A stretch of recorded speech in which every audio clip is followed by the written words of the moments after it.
What is up, everybody? Welcome into Chicago Bears Now. My name is Harrison Graham. We are live here on a Monday, a post-NFL Combine Monday, as there's a lot going on. A week from now, we will be live for probably about hour 7 by now of day 1 of NFL free agency, mentally preparing for that. That's going to be a lot of fun.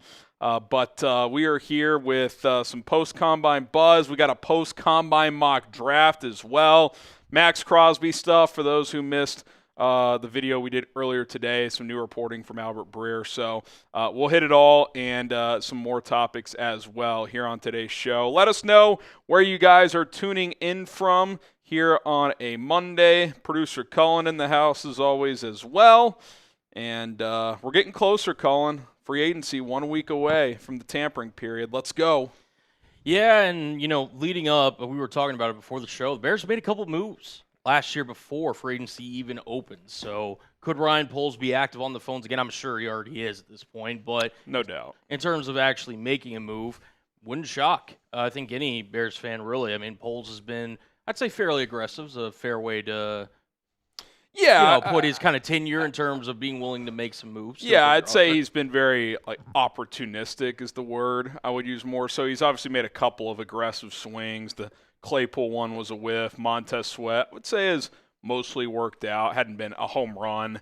But yeah, I mean, he's, last offseason found great value in 2 trades with Joe Thuney and Jonah Jackson. So, my guess is the Bears, if you asked me, Harrison, over under half a trade the Bears are involved in between now and next Monday, I'd say over. I think they'll be involved in at least one trade. Now, that might be simply trading away Tremaine Edmonds for like a pick swap or a late-round pick or shipping out DJ Moore or something like that, but maybe it's something else. Maybe they bring in a player. So movement's starting to happen. A couple of trades went down for the Texans earlier today, and guys are getting cut. So it's a busy week. These teams were all at the Combine and kind of got their intel, and now it's decision-making time as teams get ready to kind of get to free agency with a certain amount of salary cap space and so on and so forth. So it's the offseason's really ramping up here. Yeah.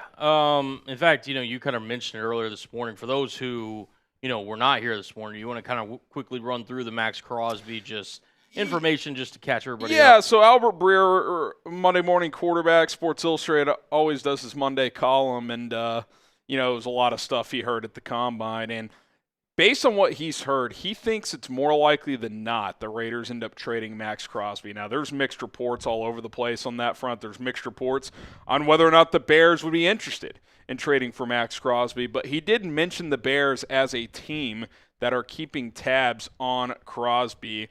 This was him saying that a trade could happen as soon as this week for Maxx Crosby, not necessarily the Bears, but the Raiders trading him.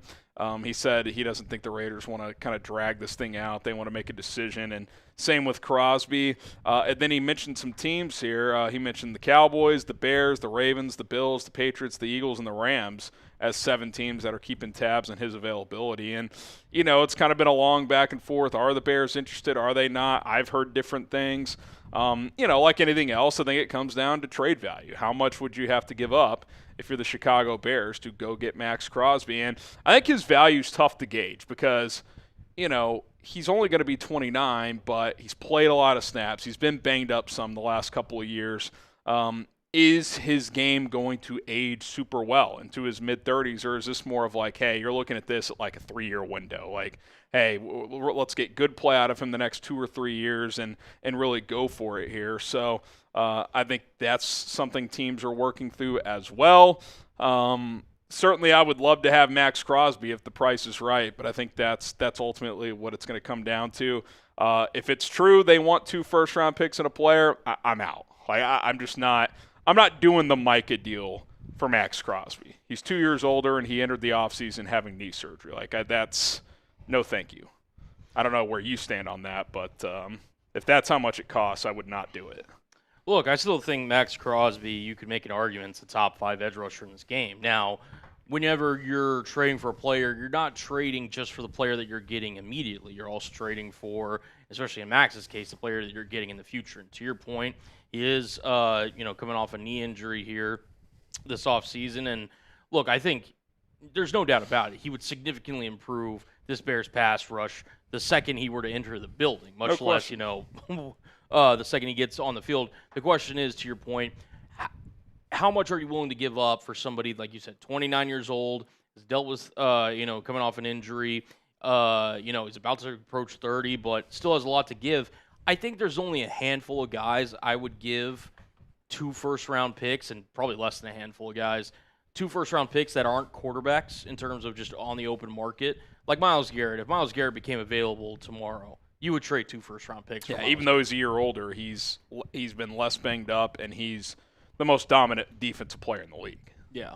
Will Anderson, for example. Will Anderson would not become available, but, like, if he were. Hypothetically, yeah. Like, if him and the Texans ran into a contract issue like Micah and the Cowboys did, like, I would absolutely give up the Micah deal. I might even give up a little more for Will Anderson, given his age and his ascension. So, yeah, it's a tough one. I've thrown out some trade ideas. I've thrown out, like, a first and a fourth and DJ Moore. I think that's a pretty good offer. I'd maybe go up to a first and a third, but I don't want to do 2 1s. I don't think I'd do a 1 and a 2. So, see what happens. We'll see what happens. The Bears picking in the 20s, probably makes it tougher. Like, if they were picking 12th, maybe you could do it for like a first and a later round pick, but the Raiders may not think a first and a fourth and a player is a good enough offer. So that's probably what my offer would be, and we'll see what the Raiders decide to do. But it does sound like, between Maxx and the Raiders, if Breer's reporting is right, that they want to make some kind of final decision soon. Like, hey, you're either with us this year and moving forward, or you're not. So we'll see if there's any more leaks behind the scenes on what's happening there in Vegas. We'll get to some super chats here. Impact afternoon, fellas. I'll applaud getting Maxx, but if I had a chance to sign Trey and use the picks to fill a defense with a lot of holes, or had a choice. Yeah, I mean, I think the challenge there too is, like, what is Hendrickson going to cost on the open market? Now, tomorrow's the deadline to franchise tag players. I don't think the Bengals end up tagging him at this point. I think they just let him go, and then he'll hit the open market. There's been rumors all over the map on what he could cost. I mean, just to use a couple of services, The Athletic projected 3 years and $99 million for Trey Hendrickson. PFF projected 1 for $21. I tend to think it'll be somewhere in the middle. I think a fair offer would be like 2 for $50, $25 a year, give him like 30 to 35 guaranteed.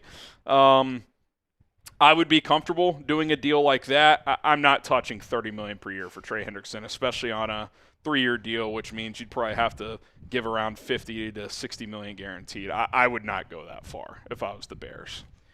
Yeah, I think impact. I think you make a good point in terms of, like, yeah, Maxx Crosby would be awesome, but just in terms of what it could potentially cost, even if the Bears were to get in like a bidding war, you may be paying more than you think you might be able to. So there are some options in free agency. We've mentioned them ad nauseum, but just to kind of go over them again, obviously Trey Hendrickson, as you mentioned it here, but you could also substitute guys for, say, like a Khalil Mack, a Jalen Phillips, a Dafe Owe. There's plenty of other options out there that the Bears, if they're looking to upgrade their pass rush, they could go out and sign and not have to give up any draft capital or any potential players in a trade for those players. So, look, Maxx Crosby, if he was a hypothetical free agent, he'd be the best free agent by far. So there is the allure of, like, hey, this is why you would go in for him. But and it's a more, like, guaranteed thing in terms of, yeah, it's going to cost you more, but, like, if he's healthy, you kind of know what you're getting. Even if a couple years in, his productivity dips a little bit, like 75% of Maxx Crosby is still probably better than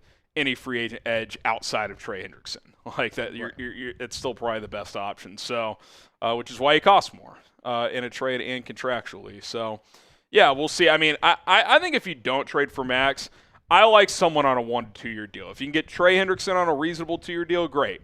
Khalil Mack, 1 year, can you get him around $15 million? I'd be in on that.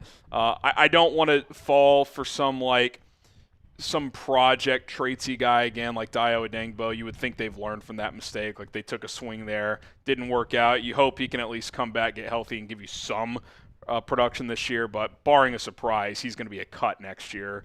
I don't like the idea of tying myself down on a big contract on a 3 or 4 year deal. Like, even like a Dafe Owe, like, he's been solid, but, like, is that a guy I want to give 18 to 20 million per year on a 3 or 4 year deal? I'd probably pass on that. Jalen Phillips, injury history, had a nice year. If it's a 1 or 2 year deal, great. I'm not going like 4 for 85 for a player like that. So my guess is they kind of try to find a stopgap option there on a 1 or 2 year deal, or really just make it more of an emphasis in the draft if they don't end up going down the Maxx Crosby rabbit hole.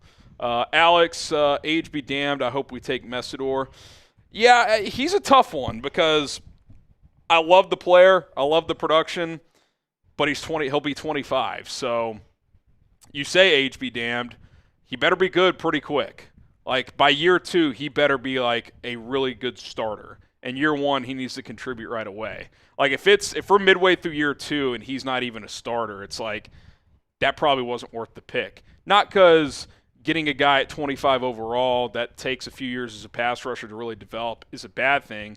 But I'd rather do that for a 21-year-old than a 25-year-old, because even if Messidor hits, it's still probably 50-50 at best that you would give him a second contract because he's going to be 30 years old by the end of his rookie contract, or turning 30. So I need to feel really confident that he's going to be good pretty quickly if I'm going to take him. And I think that's going to be the challenging thing for these teams. Now, with the Bears in this win-now mode, if they think he will be good quickly, I think it's justifiable, even if you don't know if you'd give him a second contract, because you're trying to win in this window. So I think those are the type of conversations that'll happen inside the building when it comes to Akeem Messidor. I've said it, Colin. If he was 22, he's probably a top 10 lock in this draft. Like he was one of the best pure pass rushers in college football this year.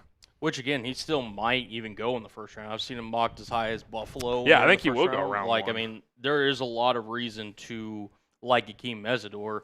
And if you're the Bears, one thing that's really interesting about Messidor is that clearly, I mean, you mentioned the age thing and so did you, Alex, but I think that if you're a team, right, and you're trying to have a window where you're trying to win now, Messidor is one of those players that if you draft him and you think he's as good as right away, one of your better edge rushers, you may be more willing to take a swing on Messidor because he's got such a high floor, even though the ceiling may not be greater than that, just because, hey, you're trying to hit now, you need a for sure thing. And it kind of goes back to the old adage of, you don't necessarily can always win your drafts in the first round, but you certainly could lose them. Messidor feels like a almost, knock on wood, can't lose prospect in the first round, where, like, again, you're getting something there in terms of like a big, athletic, can kind of set the edge, physical edge rusher that produced at a big-time program. So there's a lot of, I guess, allure to potentially drafting Messidor would be the right word. But, yeah, the Bears could go a multitude of different directions, but I personally wouldn't be mad if the Messidor was the pick at 25. Yeah, I think your point is, to your point of saying – I feel like you're saying it's kind of a safe pick. The unsafe part, though, is if he isn't good. Well, no, even what if he's not ready as a rookie? Like, well, what? Like, I don't think that'll be the case because he's an older player and he was productive. But before this year, I mean, it's not like he was a 6-year college guy and for 3.5 years he was really good. Like, it took a while for him to come along. He had some injuries. Sure, but I just when you draft older prospects that are getting this kind of round one buzz. Rarely, and again, it's not a for sure thing, rarely do they ever not come in and at least aren't able to give you some kind of contributions year one. Yeah, you would think. Again, I'm not saying that he's foolproof. I'm not trying to make that proclamation, but if you're sitting there, and again, you're looking at guys on your board, and let's say the Bears, they get to pick 25, and there's about 3 to 4 guys in that kind of group of cluster they like at that spot, and Messidor is one of them. I'm saying there's a chance that, A, he kind of fits the Dennis Allen mold, B, he's kind of an older, mature player, so you don't have to worry about him putting on any NFL weight or anything like that. And, again, he produced at a big-time program. Again, yes, he played alongside Ruben Bain, but Messidor himself, produced at his own rate too. So I just think that in terms of other prospects that could miss, I mean, of course, any prospect could potentially miss or hit, but I think Messidor is one of the safer prospects in this entire first round.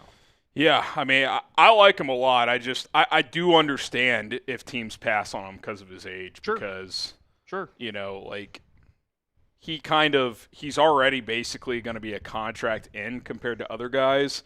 And so when you're thinking about that second contract, most teams don't do a third contract on players. So, do they view this guy as, I'm not going to give him a second contract?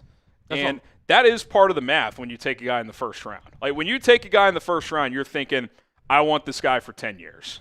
And this might be an exception to that rule, just considering the draft. The Bears are in a contender mode right now.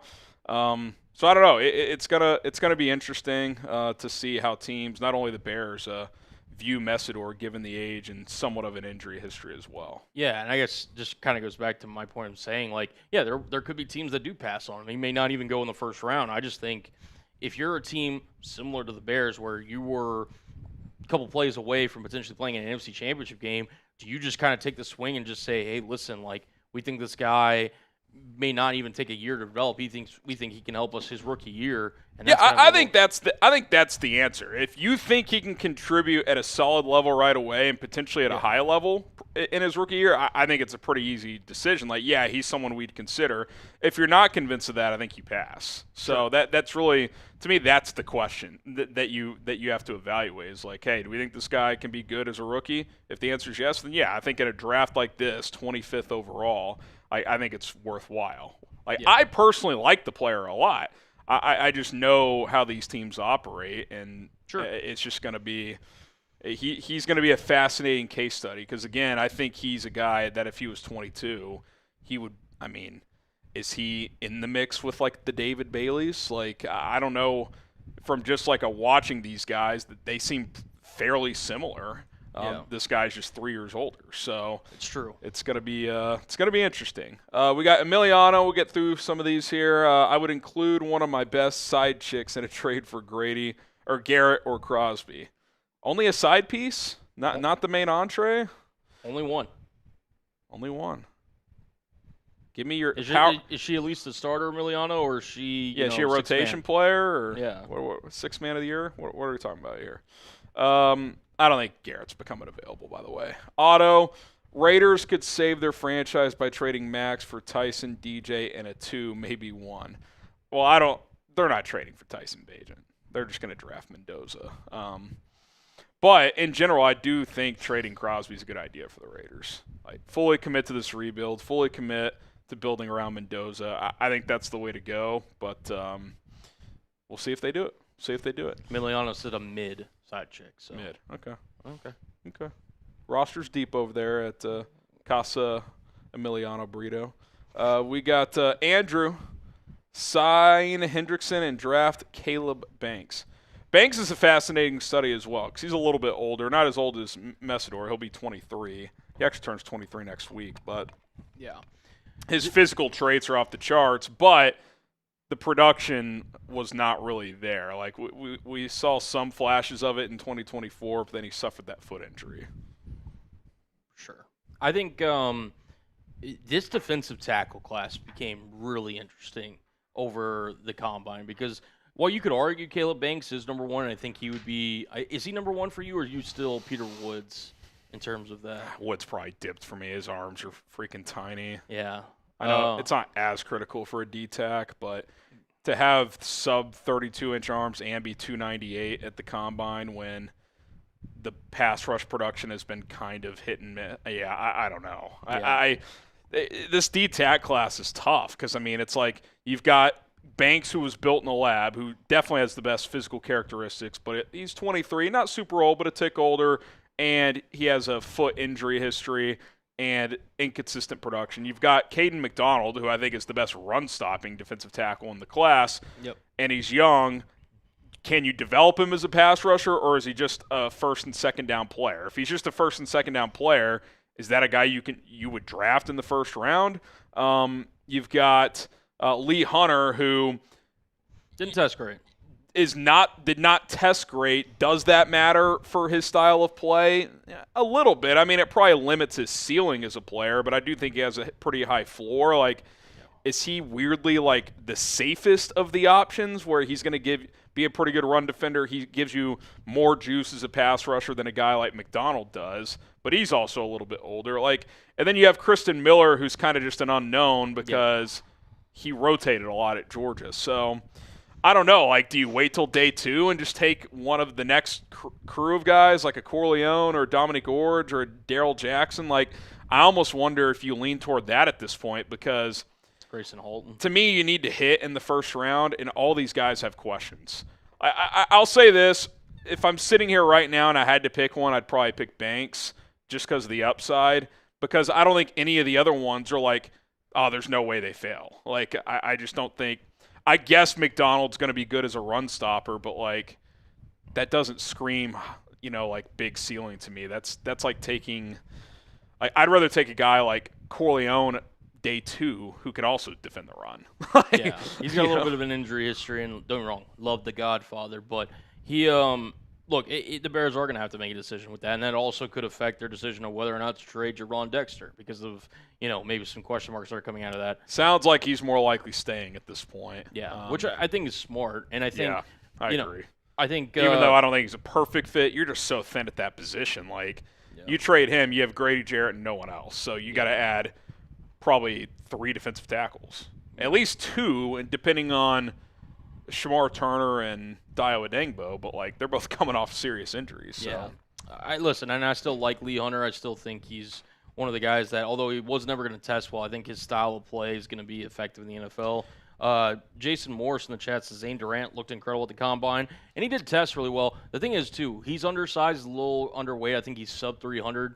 At around 6'2". Which one? Zane Durant, Penn State. The Penn State guy? Okay. Yeah. The Penn State guys always test well. And there's a Penn State guy I love. Yeah, and I think that, if you're looking at a guy potentially day 3, I don't think he sneaks into round 3 personally, but that could be a potential option as a depth piece. I do think the Bears, though, have to probably in the first 2 rounds, one of them select a defensive tackle, so that's the question Ryan Poles and this kind of coaching staff in front office will have to answer themselves is, okay, where do we rate these defensive tackles? Is it one of those things where maybe the Bears trade out of round 1 and maybe get an early, round 2 Yeah, pick? I wonder if a guy like Lee Hunter after the testing, like, could you get him at, like, between 35 and 40? Like, do you trade out of the first round and take him at 37 or something like that? Like, I just don't – I don't know if I see the massive upside with any of these guys other than Banks, given the physical characteristics, and even him with his injury. Like, I get very wary of big guys with foot issues. Like, you see it in the NBA all the time.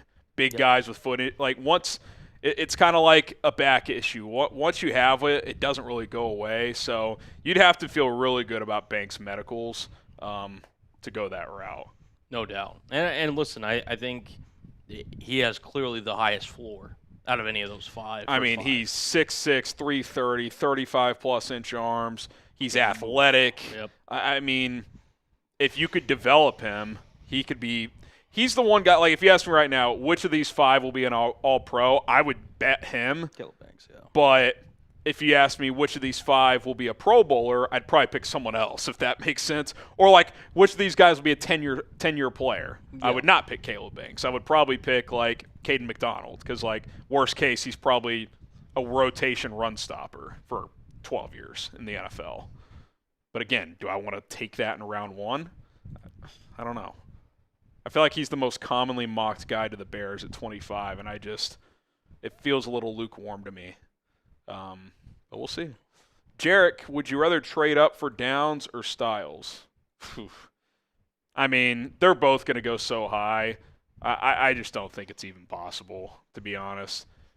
I guess it seems like in the draft community, Downs, if either of these two is going to fall outside the top 10, it's Downs. So if that happens, I guess I would be interested at that point. I think Styles locked himself in as a top 10 pick. Downs with not testing, maybe that leaves some teams with question marks, but I still think he goes really high. I guess I would pick Downs, but I like them both a lot. I mean, I think both are going to be really good players. To use your little same analogy, if I'm betting one to be an all-pro, you may bet Sonny Styles. If I'm betting one to be a consistent Pro Bowler, a really high-end 10, 15-plus I think Downs' floor is high. Downs is just – I mean, he's about as can't-miss as a safety prospect as we've seen. Like, at worst, he's just like a really good starter, I think. All right, Michael, appreciate all the supers, guys. A little off topic. My 3-week-old son has been listening to all your live so far. He thinks we should get Maxx or he had a dirty diaper, LOL. Well, I've changed plenty of diapers in my day, Michael, so feel you on that one. Hope it's all going well, but hey, if your son says trade for Maxx, I say let's do it. That's what I say. So, best of luck as he continues to grow. That's exciting stuff. Congratulations. All right, we'll get to some more super chats here, but I do want to tell you guys about the merch. Chatsports.com/Bears shop. We launched just a generic Bears Now t-shirt. It's available in navy and black. Only $24.99. Really good deal for just quality, simple Bears Now shirts. Want to support the channel, I would greatly appreciate it. You could still get the St. Patty's merch. If you get the St. Patty's merch before or on or before March 4th, which is Wednesday, you will still get it by St. Patty's Day. No one does St. Patrick's Day better than Chicago. We got the T-shirts available in green, navy, and black. The hoodies available in black and navy. Chatsports.com/Bears shop. That takes you to the Bears Now merch website, and you can see all of our gear. The St. Patty's, the Bears Now tees. We got the FGB line, the Iceman gear. It's all there available for all of you. Check it out, chatsports.com/Bears shop. Link is in the chat. All right, Dennis, the Chicago kid. What if the Bears' big board doesn't fall their way? Everyone says stick and pick, but 25 is steep. Might be worth a shot going all in on free agency and having the luxury of actually taking BPA or trading up. Well, I think they're going to go BPA within reason no matter what. Yeah. Like, if Kenyon Sadiq's their highest ranked player, maybe they wouldn't take a tight end, although wouldn't hate it. I think they've been pretty clear on that messaging, that they believe in that philosophy. And I think, what did Ben Johnson say last year? Take good football players, figure the rest out later. I just think you can't go wrong if you stick to your board. Now, obviously, there's exceptions to the rules. Like, if there's an extreme need and a player who's third on your big board that's available is a much bigger need than your first and second players on your board, that could be an exception. But you're not going to go like, hey, we really need a DT, but the next DP on our big board for players remaining is 7 players down. Like, you're just not going to do that. So, I think they'll be selective in free agency, probably make a couple of notable moves, and then they'll turn to the draft. Obviously, trading for Maxx Crosby's the curveball in all this. If they do that, that changes a lot in terms of just their overall capital. But, I would say in general, expect the Bears to take BPA. I think we saw that last year. Like, I don't think Luther Burden was on their radar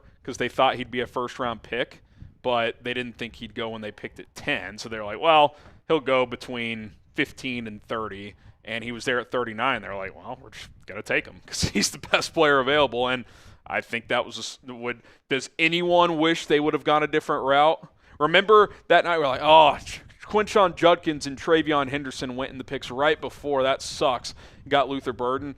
Would anybody trade Luther Burden for either of those two players right now? And I like both those players, especially Judkins. I think that's a resounding no. So you really can't go wrong when you stick to your board. And it's pretty clear the Bears did that with their first few picks last year. Part of what Quinshon's down in value right now is because he's coming off that injury, obviously, so you can't predict. Sure, even if he was healthy, I still wouldn't trade Burden for him. Yeah, but especially over Travion, who looks like he can't even take over for Ramondre Stevenson in the backfield right now. Well, and you and I were kind of on that. I just did not – I wasn't as high on him as the draft community was. Yeah, we because for how explosive he was, I thought he was tight-hipped. Yeah. I didn't think he was like – his straight line speed is awesome, but like I looked at Judkins, I was like, he's almost as fast and he's way shiftier. And he's got much better vision than Henderson. Anyway, that's all. Yeah, and I listen. The contributions you're able to get out of the rushing attack with DeAndre Swift, my nun guy, obviously in the 7th round was a major plus. But you would have picked Burden, but just in context, like Judkins at 39, I wouldn't have said it was a bad pick. No, if they got him, I would have been fine with that, and they might have taken him if he was available. I just think I think most people agreed Luther Burden's a top 20 player in that draft, and he fell for whatever reason. There were some teams that had questions about his off-field stuff, et cetera. I more so just mean this is an example of, hey, you stick to your big board and typically good things happen. Like, some other team may not have done that. They might have just taken a need there, and, it's one season in. We'll see how it plays out, but I think there's a lot of reason to be excited about what Luther Burden's going to do for this team moving forward. Dark City, what do you think about Jacob Rodriguez from Texas Tech? Colin and I were talking about this. He could go in the first round. He's a first rounder to me. I mean, his tape is phenomenal. His production is awesome. He's one of the more instinctive linebackers I can remember in recent memory. And the only question was the testing. And not only did he pass that test, he aced it. He's one of the most athletic linebackers in the draft. And I think the 3-cone is a really good measurement for a linebacker. And he was the fastest. Yep. he had a better 3-cone than Sonny Styles. So I think second round at worst, but he ain't getting to 57. No. If the Bears want him, they're either going to have to trade up in round 2, take him at 25, or trade down for 25 and take him at between 30 and 40, because I don't think he's going to be around for longer. You would take Styles over him because of the athletic profile. If you Arvell Reese, depending on if you view him as an off-ball linebacker, you're going to take him over Rodriguez, but C.J. Allen. I like him better than C.J. Allen. Yeah, that's what I'm saying. I do. I think his production in film, I think, is better. Now, Allen, maybe his ceiling's a tick higher, but look, if you told me today they took Rodriguez at 25, I think that's a justifiable pick. I really do. I mean, produced at a top Power 4 school, he, graded out really well in terms of the combine, in terms of the athletic drills, as we just mentioned.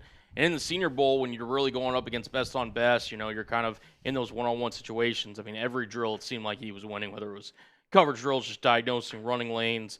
He is a guy that, we said it going into the combine. It's like, how well can he test? If he can just be above average, he was a lock for probably day 2, round 2, and then he went out and had one of the better combine performances as a linebacker. So it's just, you kind of sit there and tip your hat to him and say, listen, when you're evaluating, to your point, Harry, the best players in this draft, I can't name 25 guys better than Jacob Rodriguez. Yeah, I mean, the only thing you could ding him on is he's 23. He'll be 24 later this year, so he's a tick older. But he's athletic. His production's awesome. His intangibles are off the charts from what it sounds like, which we know Ryan Poles values a ton. I mean, he's a top 40 pick. I don't, and he might go in the first round. So I couldn't be more impressed with what he was able to do. Official Chief Latero says, I got 5 linebackers over Rodriguez. I would love to see that list. Give me that list. I would love to see that. Reese. And Reese, if you're counting as an off-ball linebacker, that's one thing. Sonny Styles, okay. I think honestly, I can even listen to C.J. Allen. That's fine. But, I don't think Anthony Hill's better. His instincts aren't as good. Yeah. Kyle Lewis is a tweener. Rodriguez isn't huge, but he's north of 230. Yeah. I think modern-day linebacker. I think he's a really good player. Texas Tech is sneaky going to have 8 draft picks in this draft. Yeah. Listen, Josiah Trotter, he's got some really nice athletic tools. He's really good in run defense. Jacob Rodriguez is better. Jake Golday, built out of a lab, former defensive end, converted linebacker. Think he's got some potential. Jacob Rodriguez is better. Yeah. There's a lot of really good linebackers the Bears could take. They went 25, Jacob Rodriguez. Don't hate the pick. When you're always around the football and you're athletic, that's what I'm looking for in a linebacker. What do we always say about Jack Sanborn? If he was athletic, he'd be awesome. His instincts are great. He's slow. He's slow and he's a step behind. This guy's athletic. So I think he's going to go pretty high. Bear down for life. I still believe in Austin Booker. I think we really need Booker, I really think we need to bolster the interior D-line. I agree with both of those. I thought Booker came along nicely down the stretch. Also, if the Niners release Trent Williams, what is the market for him? I think it's going to come down to guaranteed money. I'm sure that's the holdup between him and San Francisco. He's probably going to get 2 years, 50 to 60 million, with a lot of it guaranteed. So I'm at least making that call to him and his agent if I'm Ryan Poles if he frees up. But I would guess it's a long shot for Chicago, even if he becomes available. But you want to talk about having the best line in football? I think that's the best O-line in football on paper if the Bears got Trent Williams at left tackle. I mean, you would have Trent Williams and Darnell Wright as your bookends. You have arguably the best guard in the league in Joe Thuney, a top 20 guard in Jonah Jackson, and a top 5-6 center in Drew Dahlman. That's if they're healthy, that's a pretty strong group. I mean, Thuney and Trent Williams on the left side, is that the best tackle and guard of this generation? And they're playing next to each other? Like, that would be unreal. Yeah. Like, if you pick 2 active offensive linemen that are going to go to the Hall of Fame, those are probably 2 of the top 3, with the other one being Lane Johnson. Yeah. I mean, what was it? Tyrone Smith, and then who was the left guard in Dallas those early years? Zach Martin. I think he played right guard. Who was the left guard then? I'm trying to remember. I don't know. I can't remember. Well, now, maybe he did play left guard. Let me see. Like, that's, like, again, just thinking in terms of, like, levels. That was a good combo. Let's see. Pull up the old reference. Of course, it's doing that verification BS. Yeah, he played right guard. Yeah, so then it was, I forget who was left guard. They kind of rotated left guards. They had, like, it was Frederick, Martin, and Tyrone Smith were, like, kind of the 3, and then whatever, but no way. Look what Chase put in production. There's no way. That's hilarious. My God. That's so funny. So if you guys haven't seen this, if you go to the NFL Instagram, one of our employees, Billy Beebe, who works in our Cincinnati office, was at the Combine. He tried to run a route on D'Angelo Pons, the Indiana corner, and Pons locked him up, which I'd be concerned if he didn't. Yeah, and they just posted it on Instagram. Sorry, Lacora, that was That's gotta be careful with how I say that, but that was awesome. That was some major chat sports related stuff. So sorry. That's hilarious. That is electric.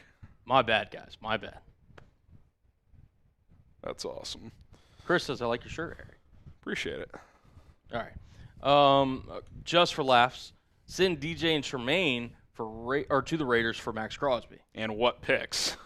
That ain't close to enough. Yeah. I mean, if you sent would a first DJ Tremaine, would that be enough?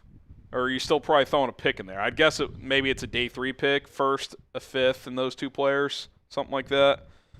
I mean, if I would do that, but the Raiders would not.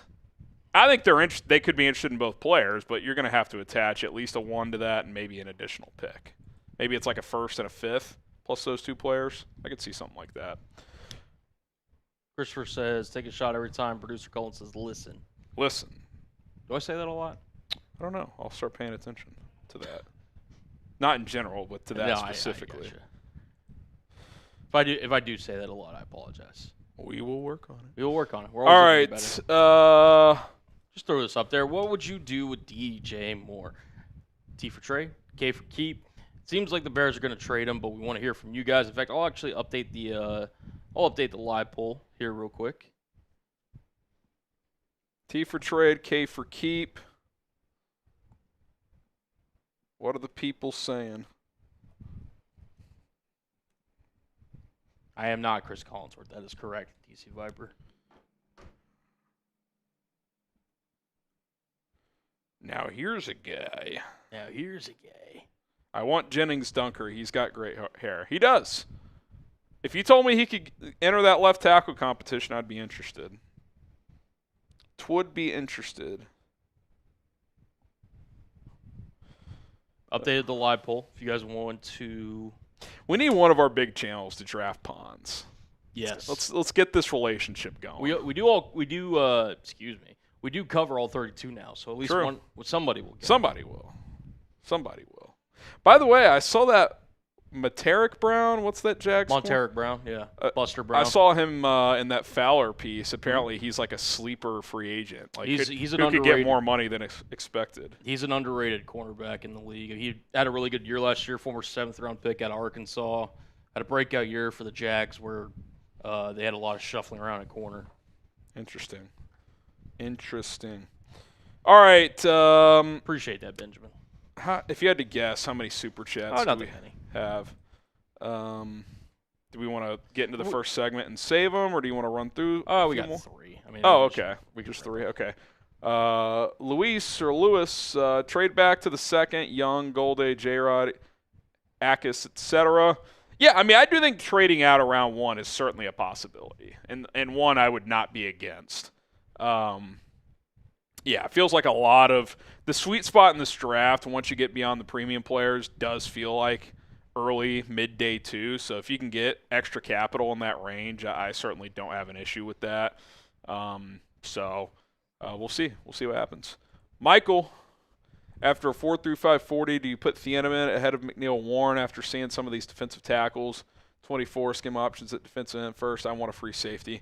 Yeah, I mean, it's a tough call. I still like McNeil Warren more as like you can use him in different ways, but Thieneman clearly tested better. I mean, across the board. My only question with Thieneman, Colin, is like, I know he was willing in college, but how confident are you in him, like, willing to mix it up consistently in the box? Because he's like 6 foot, 200.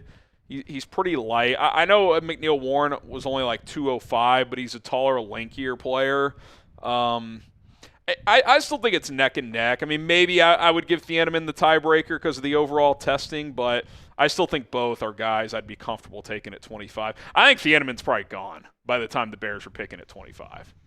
Yeah, I mean, he could potentially stay in division. I mean, that would be a Ryan Flores. Vikings at 18 feels like a pretty good fit. I will say, I think I have Thieneman slightly ahead of McNeil Warren. I mean, this is kind of one of those things where the combine can really separate guys in a similar, position in terms of a grouping. And look, I think that McNeil Warren is going to be somebody that is going to be a really good safety, worthy of getting a late first-round buzz, potentially for the Bears at 25. I just think that Thieneman, you brought up the question, do you trust him? Thieneman's a missile, man. Whenever he gets going downhill, I mean, he is an absolute, all 200 pounds of him is coming downhill and willing to lay the boom. Now, he could also put on some weight. There's no question he can get bigger, but the way he kind of moves at, that 4.3 speed, I'm not sure if you necessarily want him to. We'll see what he kind of looks like the next level, but he is a guy that you can play at the single high. You can play him in the box. You can play him in that big nickel slot corner. I mean, he is just a chess piece. And I think he's going to be somebody that you're looking at. Again, we compare all these types, the Kyle Hamiltons, the Nicky Minwaris, like this next group. I think both these guys are deserving of that kind of mantle. I'd slightly, though, just because of the athleticism, give the edge to Thieneman. Yeah, the only thing is, like, those other guys, and honestly, it's true with McNeil Warren, too, is, like, those other guys were, like, 220. Mm-hmm. Like, these guys aren't. And so, yeah, I think they were neck and neck coming in, and so I'd probably give the edge to Thieneman due to the athletic testing. But I do think they're both options at 25. I don't know if I would trade up for either guy. Like, I don't know if I love either so much that I'm trading up for them. But if one of them's there at 25 and that's the pick, I certainly would not be opposed to that. Isaac, I really want Cassius Hal if we can. I don't care about arm length. When his motor is relentless, has A-plus moves. By the way, Micah Parsons only has 30-inch arms. Well, that's not true. Micah they were on the shorter end, but they were not 30 inches. How do I know that? Because there's never been a guy with sub 31-inch arms have double-digit sacks in a season. And Micah has had 5 of those. 4 of those? Has he played 4 years now? He had 31 and a half, so he cleared 31. Yeah, on the shorter end now. I'm with you to an extent. I like how I do think he has multiple pass rush moves. I just think the reality is Dennis Allen is this team's defensive coordinator. I don't think he does what Dennis Allen wants. Like, sure, he can go get the quarterback, but a big part of this DA defense is big physical edge rushers that set the edge in the run game. I don't think Cassius Hal comes in and does that. Doesn't mean I personally wouldn't have interest, but I just would be shocked if the Bears took him. I mean, he barely cleared 30-inch arms. Now, it felt like the measurements at the combine came in on the low end. I mean, there were some comps to guys who were also at the Senior Bowl, right. Colin. One guy, it was 5/8 of an inch difference. I mean, that is egregious. Right. I mean, it's one thing if it's like an eighth of an inch, it's like, okay. But like over half an inch shorter, that something's not adding up there. Right. But Cassius Howell kind of came in and is exactly what we thought he would be, an undersized edge rusher with short arms. I don't think that fits Dennis Allen. No, and look, I think he's still got a lot of talent that can contribute to an NFL pass rush, but you kind of nailed it too, is that, well, yes, you want to take really good football players. You also have to think of, like, okay, how are you going to deploy those good football players? And, how do they fit into necessarily the scheme, whether offensively or defensively, that we want to run next season? So I think Cassius Howell, to your point, just doesn't really fit. I don't know if you can play him on early downs right away. I don't want to draft just a third down pass rush specialist in the first round. Yeah.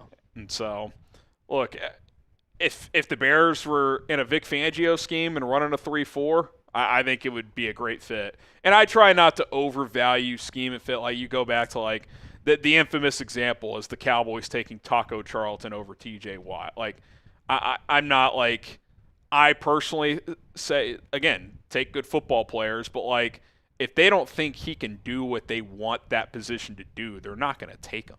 Like, they're just not going to. Now, maybe they have a high view of him as an edge setter in the run game, but that's not really his game. He's like a twitchy, speedy edge rusher, which, listen, I want more sacks, but they also need to improve as a run defense, and I don't think he really helps you do that, at least not right away. Isaac again, I send DJ, Tremaine, and Dexter with a negotiated pick swap. Again, though, guys, like, none of those guys, those three together don't add up to a first, I don't think. They probably add up to like a second. So, okay, you've offered the Raiders 1 second-round pick. Are you sending – what else are you sending? Like, it's not enough. It's not enough. Like, the offers are going to start with a first and probably a day 2 pick. Like, that's where the offer probably starts, or a first and maybe a 4th-round pick. So, look, if you're not willing to do that, then don't do it. I've already said I wouldn't do 2 1s. I wouldn't do a first and a second. I would do a 1 and a 3 and a player, and that's probably as far as I would go. So, we'll see. See what happens. John, what do you think about your guy, Bud Clark, in the third? I think he's 3rd, 4th round. Had a good combine, had a good Senior Bowl. We got a mock draft coming up. I'll give you a little teaser. I took him in this mock. Tested well, ran in the low 4.4s. He reminds me a lot of Eddie Jackson, a former Bear, to make a Bears analogy. He is a ball hawk who reads the QB's eyes and identifies where they want to go with the football. He'll take some chances, which will get him burned some because of that. And his willingness to tackle is very hit and miss, kind of like Eddie Jackson. So, I like him. 61 games played in college. He's played a lot of ball. I think when the Bears were picking in the 3rd round, 89, I think that is in his range. Like, I think on the high end, he's a fringe, like, top 75 guy, and on the low end, he's probably in that 75 to 115 range, 120 range. I think he probably falls into what, the 3rd tier of safeties in this draft, Colin? I mean, take Downs out of it. If the top tier is Thieneman and McNeil Warren, with Downs kind of being an S tier. The next tier is what? So if it's Thieneman, McNeil Warren, and then obviously Caleb Downs, who I'd argue Caleb Downs is his own tier. Yeah, if he's S tier, then A tier is McNeil Warren. And so B would probably be, so you're looking at Kamari Ramsey. You look at probably A.J. Halsey at LSU. Halsey, I'd throw in that group. You probably look at, some people have Genesis Smith. I'd group him in with Taff, and then also Bud Clark, who Harry, I think he might be a nickel at the next level. He could play some nickel. I think he could be. I think he just kind of profiles out as there. The only thing is it depends. Like, the nickel position has evolved so much. A lot of these teams want nickels that are willing to light it up in the box. That's not really who he is. No. Like, Kyler Gordon, the reason they like him is he's a willing tackler. Sure. So, and listen, that's very valuable. I will say this, too. If you're able to kind of cover in the slot, that can kind of negate some of the – if you have the outside corners. He absolutely can. If you have the outside corners to also kind of book in on the outside, and sometimes your nickel guy could also be a little – Zakee Wheatley was the other one I was thinking. I couldn't think of the Penn State. He didn't have a great combine, right? He didn't, so he could potentially slide maybe to round 3. I definitely think Kamari Ramsey also didn't have the greatest testing. So, do you like Taff or Clark more? Again, They're different players. Yeah, I see Clark as more of a nickel, so I'd probably go Taff. Okay. And again, I think Bud Clark has a role in the NFL. Clark's interesting because he could be one of your two safeties, but he could also give you that flex behind Kyler Gordon, which you kind of need because of his injury concerns. So, yeah, I think he's anywhere from early mid-third round to mid-fourth round. That's probably where he goes. He's a little older. He's 24, I think, 6-year college guy. Yeah, if you're not able to get one of those first three, and again, I like Kamari Ramsey more than most, I think A.J. Halsey would probably be the top of that next tier. How did he run? Let's see. Because the Bears have made it clear they want to add speed on defense. Bud Clark gives you speed on defense. 4.41 in the 40. Yeah. He can cover one-on-one. And that's the thing. Ramsey didn't run that well. I think he was like a 4.5 guy. Halsey was also 4.5, 4.52.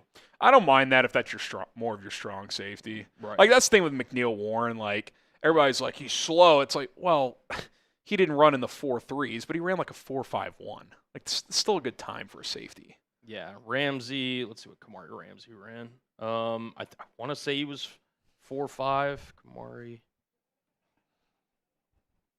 If you just search Kamari Ramsey RAS on Twitter, it'll pop up. Oh yeah, his combine profile. So he's 4.47. So he's on. You wasn't terrible, but not as fast as I was hoping. I still think that's good speed for a safety. Like, if you're sub 4.5, you're moving.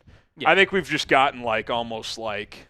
No, I know, but it's just like where I thought he was. I guess was a little less. Yeah. Or a little slower, but either way. I also think some people are just able to train for the 40 and do better at it than others. Like, some guys just the beginning is the key. Yeah. And some guys just aren't very good at it. I also, in that kind of third group with Bud Clark, Kamari Ramsey's teammate, Bishop Fitzgerald, have you kind of looked into him at all? I have not. He's an interesting player. He was a transfer, I want to say, from – let me just look this up instead of just BSing. He transferred in from – was it Virginia? He transferred in from somewhere before USC, and he had 5 picks last year. And him and Ramsey, he was the more healthier of the two safeties. Or NC State, excuse me. So NC State, he played for 2 years. Yeah, he's a really productive football player. Okay. Jim Thorpe Award semifinalist. He could be an interesting, again, day 3 pick if the Bears were to just somehow punt on safeties. 4th, 5th round. But yeah, nonetheless. All right, DC, we'll get to the super chat, and then we got to get in some segments. Yeah, we got a lot to get to still, so stick around. Would you draft offensive lineman Logan Jones, the other Iowa player people love to talk about, dunker, but Logan ran a 4.9, is a very athletic tackle. I think the Bears can probably use him, probably get him day 2, day 3. So he was one of my draft crushes. I knew he was going to test well. He's a center. He's a center, yeah. I think he lists him as an offensive lineman. He's a center. Yeah, I mean, that doesn't really help. I mean, if you want him as a backup center. So let me see if you're mixing him up with somebody. Don't see any other Iowa tackles mentioned. There's he's Bo a center. Stevens, who's an offensive guard. I don't know how well he tested. I don't know if he was.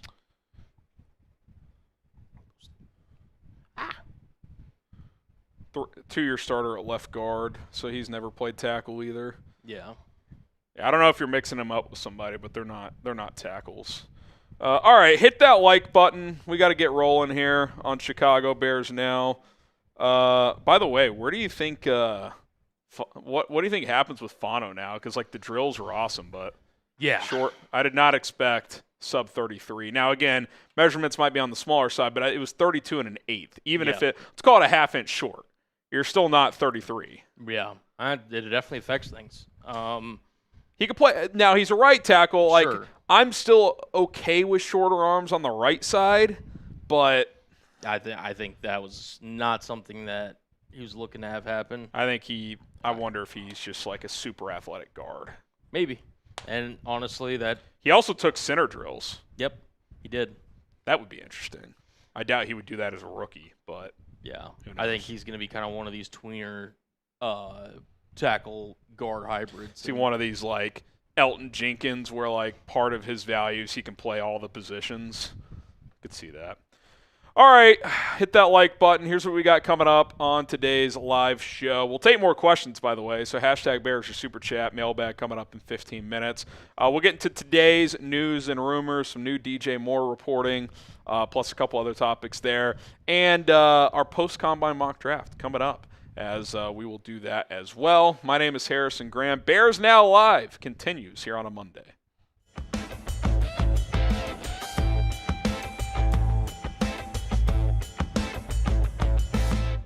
I'm Harrison Graham. Here's what we got coming up on Chicago Bears Now. We got some new information and reporting on DJ Moore that I want to get into from The Athletic. Also, was Tyson Bagent's trade value revealed, at least from a Bears perspective? And then could Braxton Jones return in 2026? We dive into all those topics here on this video. But hey, I'm approaching 5,000 followers on the TikTok. I'm posting daily content, Bears and NFL over there. I'd love to get to 5,000 before the start of free agency 1 week from today. So if you want to help a brother out, at HGramNFL, give me a follow, posting daily over there. I would greatly, greatly appreciate it.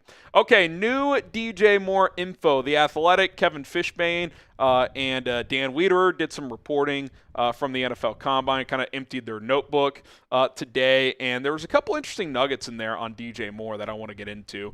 Here's what they had to say at first here. They said, GM Ryan Poles made zero promises and even expressed uncertainty that Moore would remain on the roster beyond spring, a signal that the 28-year-old receiver isn't off limits when it comes to trade talks. It's complicated, though. The Bears coaches and front office value Moore's intelligence, versatility, underrated durability. He's also well regarded inside the locker room, but the Bears have a salary cap situation to massage, plus the responsibility of investigating a mystery that confounds many league observers.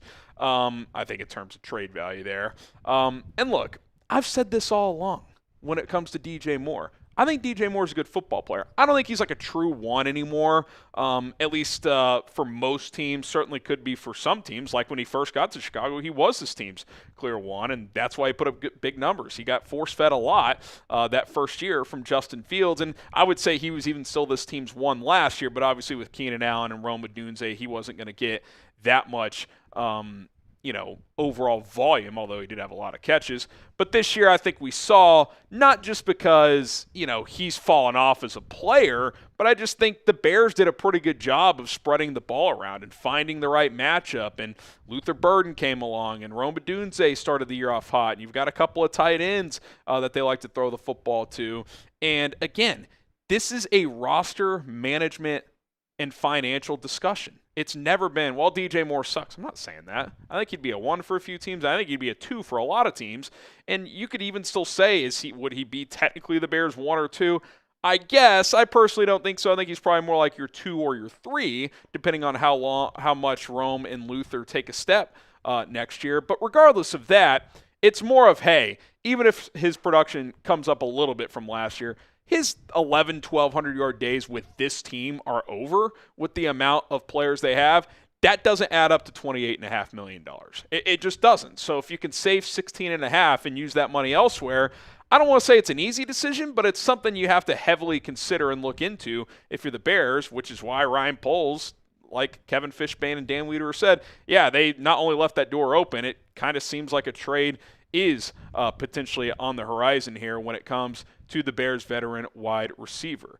They also reported this. So talking to some sources at the Combine, they said one opposing coach who likens more to Deebo Samuel sensed on tape that Moore and Caleb Williams didn't have a strong connection. That chemistry has not looked as successful as the link between Williams and Rome Odunze. Added another league source, it's clear to me Caleb doesn't have a lot of trust in DJ. I don't think DJ has lost a step or anything like that. All the physical ability is still there, but at times that's what it boils down to. If your quarterback, for whatever reason, doesn't have that trust, there becomes a disconnect. And there's certainly been whispers of that over the last 2 years. Now, I think they got along and connected more this second season. They obviously connected on the field in a couple of major moments in big-time spots. So I think as time has gone on, that's been a little overblown. Even the last play of the season for the Bears offense, it was some level of a miscommunication, but he still went to him in a huge spot. It obviously didn't work out. Now, that's where the chemistry part of it comes in. That has never seemingly fully clicked between Caleb Williams and DJ Moore. But the bottom line of all of this is that's more of secondary.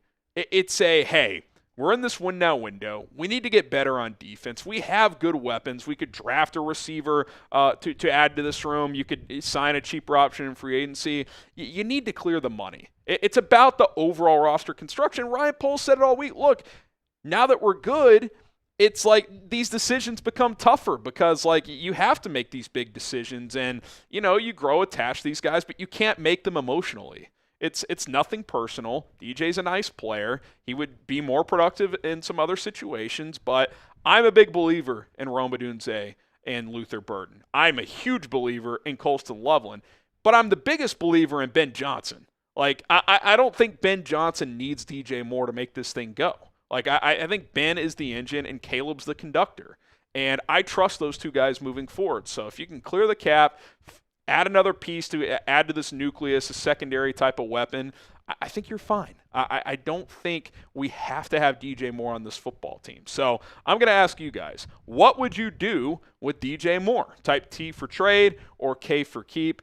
I would trade him. If they keep him, I'm not going to freak out. I don't think it's the end of the world, but I personally would take the out right now, especially if you can get a decent pick from like a 4th-round pick or something like that.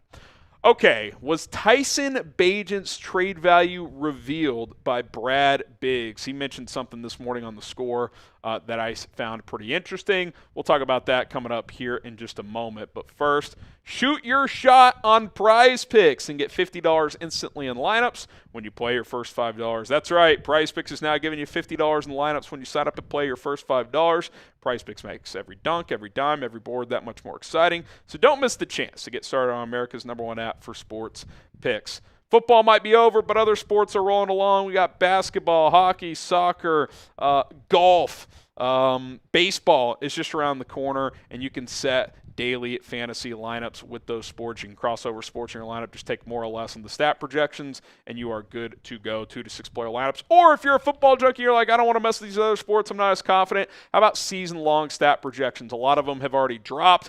I love the more on Micah Parsons, 13.75 sacks this upcoming year. He's had 14 or more 5 years in a row. I also took more on Caleb Williams pass yards and Colston Loveland receiving touchdowns. $20 lineup to win $100. Download the Prize Picks app today. Use our code CLNS to get $50 in lineups after you play your first $5 lineup. That is code CLNS to get $50 in lineups after you play your first $5 lineup. Prize Picks. It is good to be right. Okay, Brad Biggs. He believes that if the Bears are going to trade Tyson Bagent, it's going to cost a 2nd-round pick. There had been speculation of that. I don't think he's hardcore reporting this, but I think he's kind of piecing intel together.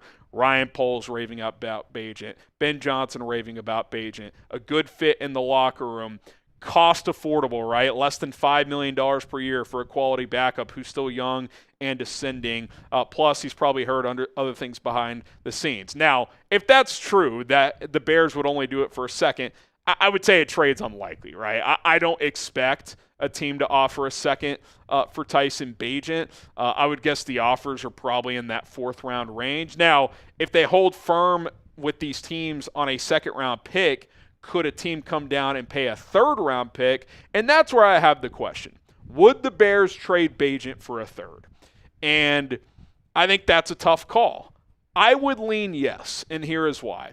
Because a year from now, the QB supply-demand issue is probably not going to be in the Bears' favor in terms of whether or not they would trade Tyson Bagent, because the draft is expected to have more options in the early rounds a year from now, and that's really what this comes down to. Fernando Mendoza appears to be the only player in this draft that teams feel confident can play right away. Maybe Ty Simpson goes 1st round, but he only has 15 collegiate starts, and there's a rich history of guys at that position not excelling with that little playing time.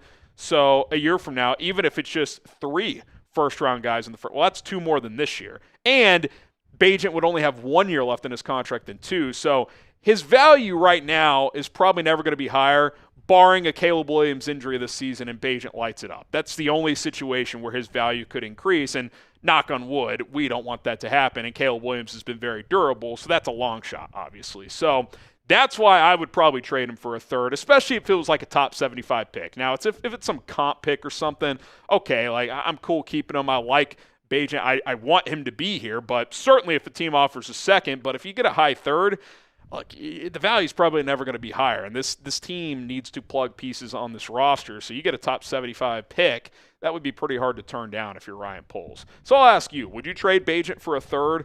I think most of you would for sure trade him for a second, but a third, I think you enter that gray area a little bit because a cheap, affordable backup's very valuable in today's NFL. Type Y for yes, you would, or type N for no, you would not. Okay, let's talk a little Braxton Jones. Brad Biggs also said on the score that Chicago could bring back Braxton Jones as a cheap bridge option at left tackle. He was kind of more exploring that idea. I don't think he was hardcore reporting it. I don't love this idea. I'm not completely against it, especially if you look at some other options and you can get Jones back for $4 or $5 million. Like, he started a lot of games. He knows the offense. Like, there's value in a guy like this. Like, he seems like a great locker room fit.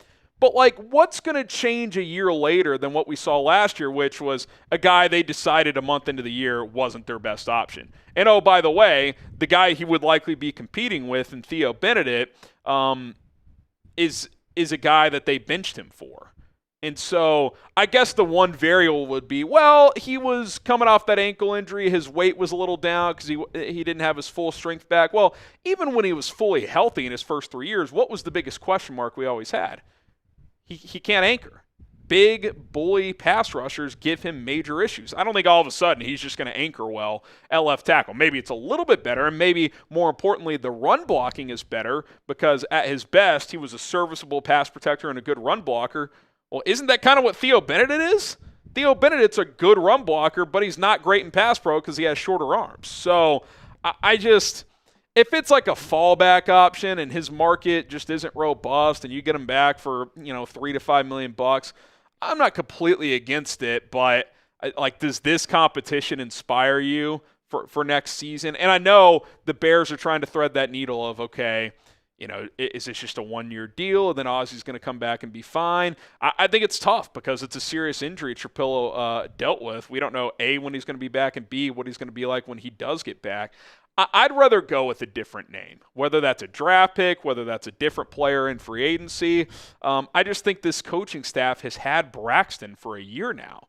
And, are they all of a sudden going to be big believers in what he can bring to the table? That's a tough sell to me. So, again, I could see a scenario where we're 3 days into free agency and the market's dried up and the Bears haven't had a left tackle and Braxton's camp's like, hey, we're open to coming back, and it's like $3-4 million. Okay, I'm not against that. At worst, he's a decent backup, but it doesn't exactly scream oh, that's the answer either, especially given the messaging we got from the staff with Braxton a year ago. So we'll see, but I would probably lean no on that one. All right, my name is Harrison Graham. Thank you guys so much for watching today's show. If you made it to the end of the episode, we greatly appreciate it. Hit that subscribe button. More content to come. Bear down. All right, Cullen Draft Crush number 10. So you are a Markel Bell guy. Yes. Because he's a very polarizing prospect among the draft community. Love him in round 4 on day 3. Day 3, round 4. If you take him in round 3, that's where it can get kind of dicey. Look, he kind of really stepped up to the national stage running that 5'3", 40-yard dash at his size. You can see the numbers on screen. 6'9", 340 pounds. That's massive. Here's what, and you kind of highlighted it there at the end of the segment, which is why I kind of just wanted to bring this up.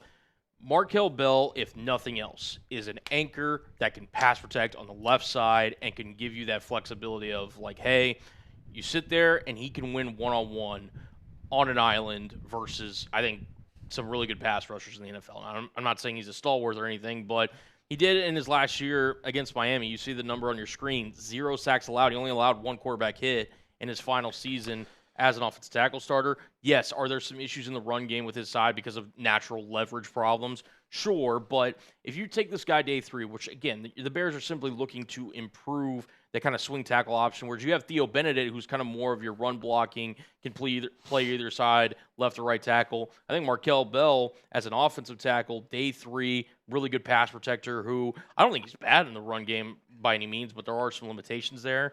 to me, I think he's got a future in this league as a tackle and borderline as a starter. So I think he's a guy that when I was sitting there looking at true left tackles, because there's some other guys that can play. I could see them more as guards or more as right tackles. I think Markel Bell is a left tackle that can compete. Again, if Ozzie Trapillo is set to miss the entirety of the season, you roll with him, Braxton, Theo Benedict, and I think you could have a really interesting competition there. Yeah, I mean, he's going to be – this is going to be a guy that's viewed very differently among different teams. Like, I think there will be teams that, like, love his upside. I think there will be teams that are like, like he's almost too big and too tall because, like, guys who can bend could give him trouble.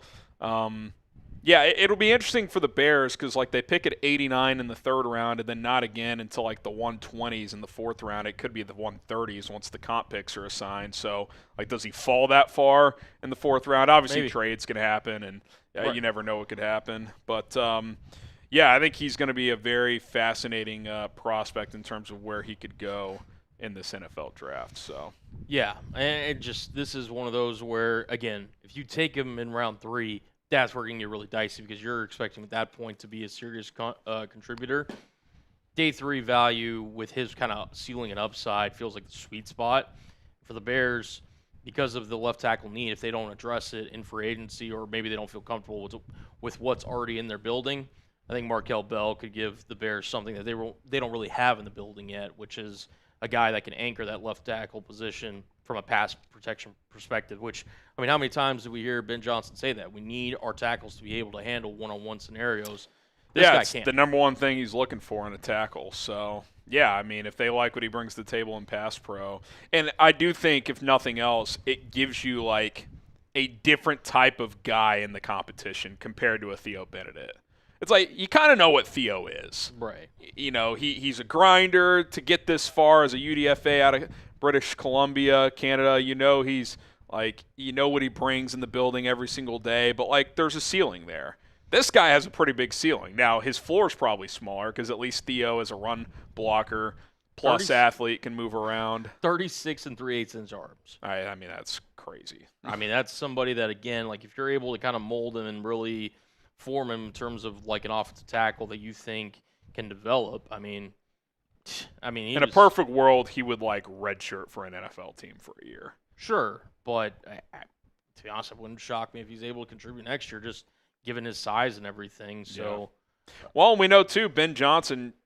I don't know the exact numbers, but compared to most teams, I would guess uses 6-0 line packages more than other teams. So, like, maybe that's his role, where he's like your sixth offensive lineman, down in the red zone. Maybe. Hey, come be an extra blocker. Imagine running some QB power behind this guy. I mean, he is. Watch him. Line him next to Darnell Wright in a jumbo package and run QB power. There was a play that was kind of circulating during the season not during the season, during the national championship game where he had a one-on-one block on a kind of a swing pass, and he was going up against D'Angelo Pons. Oh, Jesus. I mean, that's 3 D'Angelo Pons. Yeah, I mean, it wasn't a pretty sight. And it's one of those things where I think this guy has all the makings to being a really good tackle at the next level. Are there some limitations? Sure, but if you're the Bears and you're sitting there, okay, day 3, who do we need that could potentially give Theo Benedict, and if they do decide to bring Braxton Jones back, I think Markel Bell is somebody that any left tackle room would benefit from having it. So that's my left tackle that I think the Bears should and could potentially target. It's crazy that we're up to 10 now. 10 draft crushes. Double digits. Baby. Digits. By the way, DC Viper did say he meant center on Logan Jones earlier on that super chat. Yeah, I mean, that kind of to the point when we talked about him the other day. Like, he's sitting there in the 5th round and you want a versatile interior offensive lineman because I think he's got decent size. Then let me see what he was he at the combine? He was. He tested out really well. Let's see what his measurements were. I think he is center, though, if I'm being completely honest. That's right. He's 6'3", 299, so he's probably center only. Yeah. But, like, those Big Ten linemen typically work out. And the grade from Lance Zierlein is will eventually be an average starter. So maybe he's a guy he's a backup for 2 years behind Dahlman, and if Dahlman gets priced out or you just want to go younger, maybe he's just – because eventually, your offensive line, you don't want to have 4/5 of your offensive line be high-paid guys. So, maybe this is a guy who's a serviceable starter for you down the road. Yeah, exactly. 4'9" in the 40, 32-inch vert. So he's got some good athletic traits, which I like that in my center. I want my center to be able to move. Yeah. Because there's very few centers who are going to just excel in pass pro. Yep. They're just not built like that. But in the modern NFL, if you can move like that, that's kind of what you're looking for. I mean, even Drew Dahlman is kind of average in pass pro, but he's super smart with the pre-check stuff, and he's excellent in the run game. So, all right, #Bears Super Chat. I don't know if any Super Chats flew in, but we will get to any Super Chats that fly in. Also, fire in those questions. News, rumors, trade buzz. We're diving into all of it. Yeah, let us know down below. Making sure we're getting all set up with that. But use #Bears as you see on screen for any questions you want to get in on this mailbag. We got a few questions, but we'd like some more here on a Monday. Fire away. It could be, Harry's favorite Bears draft prospects post NFL Combine. Shout out Nathan for buying a Green River Bears shirt. Shout out Nathan. Don't know if you're still watching. Saw that come in. Fair enough. We got some good questions. We'd like some more. Use #Bears or Super Chat. We can go ahead and answer Emiliano's. Yeah, I did see that. So this old Bears underground, kind of a Ricky Light account. No, I remember. We were Willis Tower. Willis Tower, yeah. Well, it was Willis Tower and Sears Tower, right? Is that the same guy, Emiliano? Willis Tower and Sears Tower? Anyway, he's back, and he tweeted this out. And again, I don't know how credible he is, but this is what he said: the Bears have a deal in place with the Raiders contingent on Arizona trading for Tyson Bagent. I don't know what one has to do with the other, but he says Bears are hoping to fetch their high second from Arizona. If they do, current package is Edmonds, Moore, and 25th pick. I don't know if that's true, speculation or what, but I personally find that hard to believe, but I'd do that trade. 25 overall plus DJ and Edmonds, 2 players you're probably looking to dump anyway. I mean, it's a pretty easy decision, right? For me. I'd say so. We'll see, Emiliano. I don't know if I buy it. Yeah, can someone confirm if that's the same as Sears Tower or were they 2 different accounts? I forget. Because I remember, making the graphics for Sears Tower. Willis Tower, I don't know if I ever made, but getting some good questions. I see a good one there from William, Tyler, Max, Brian, asking some good questions. Again, just use #Bears, and we can talk. Sears Tower is a different guy, I think. Different guy? Okay. All right. That guy's been gone a while, if it is. Yeah. He's been gone a while. Con a minute. Oh, man. Andres, we'll get that on screen before we go to the mailbag. Andres says, I'll never doubt polls again if we get Maxx for that. That'd be a pretty good trade. Basically just one. I don't want to say just one first because you're trading 2 starters, but they're 2 starters you're probably moving on from anyway, especially Edmonds. I mean, he's 98% gone. Also, before we get into this mailbag, what position should I research for Thursday?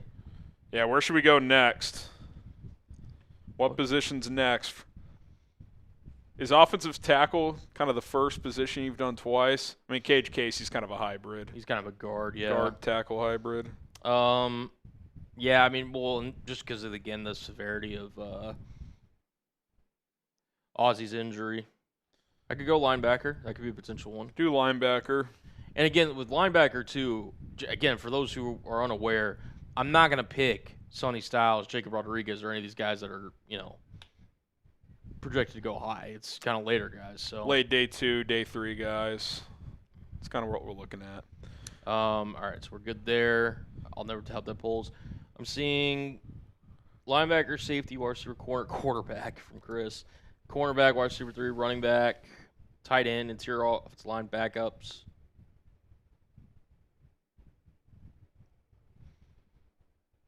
And here are the ones that I've done so far. Markel Bell was today. Logan Jones we did last week. Davison Igbinosun. Kevin Coleman Jr.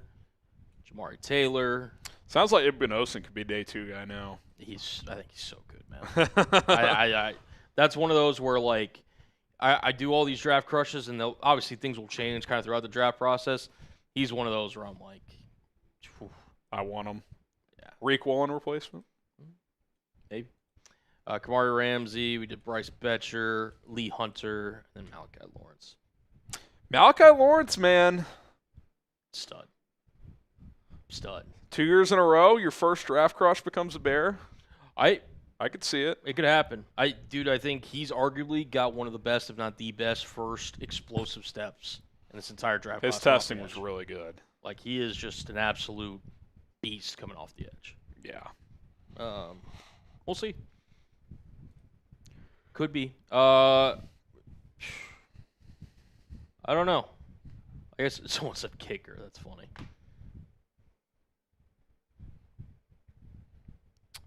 We can save these for the mailbag.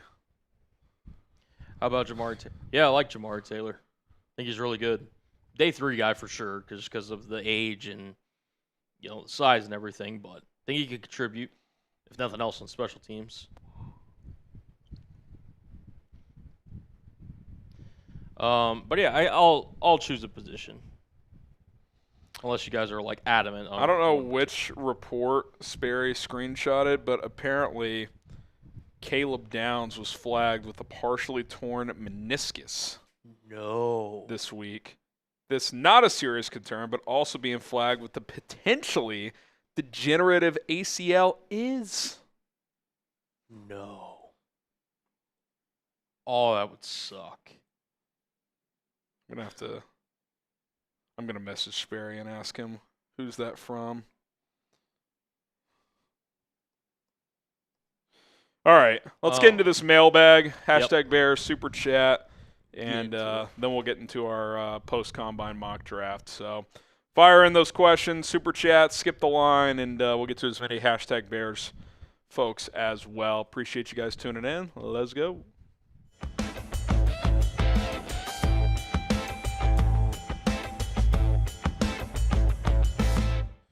Coming up on Chicago Bears Now, we get into a mailbag. So use hashtag Bears or Super Chat to get your questions answered on the show. I don't want to talk about Khalil Mack first, though. Could it be the return of the Mack? It was reported on Monday by Ian Rappaport that Khalil Mack will play in 2026, and could the Bears sign him to a one-year deal? Here's what Rap Sheet had to say. He said, Chargers legend, also Bears legend, Ian. Khalil Mack, one of the top edges available, will play in 2026 at the age of 35, coming off a strong season. Mack is a priority for LA. Instead of retirement, Mack is back exploring all options and will be a big-time target in free agency. And I'm going to take that last note as, unlike last year when he re-signed with the Chargers right before free agency, I do think he's going to let himself hit the market and see what that looks like. So that's certainly very interesting. Khalil Mack obviously had an awesome stretch with the Bears. I mean, he led that awesome 2018 defense, which I think is one of the best defenses of this century in the NFL. If you could put that defense with this offense, I mean, I think it's the best team in the league. He obviously had a great stretch here. He's been great with the Chargers. He's aged really well. He's been very durable. Remember that last year in Chicago, he only played in 7 games. He had that foot issue, and I think the Bears were a little concerned by that, and he played 17, 16 games. Last year, missed 5 games. I think, was it a collarbone or a forearm elbow issue? So it was kind of one of those fluky injuries. It's not like it was a torn ACL or something like that. And while the sack numbers have been a little down the last couple of years, his pass rush win rate is still good, and he's still awesome against the run. Like, he's not at his peak, but he is still a very, very good player. Still almost 15% pass rush win rate.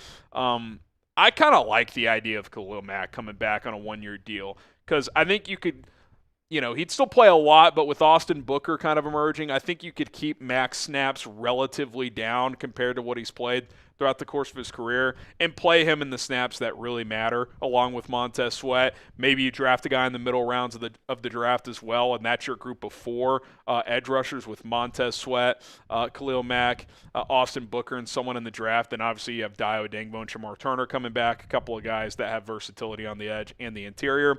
Now, as far as contract goes, he played on a 1-year, $18 million deal last year.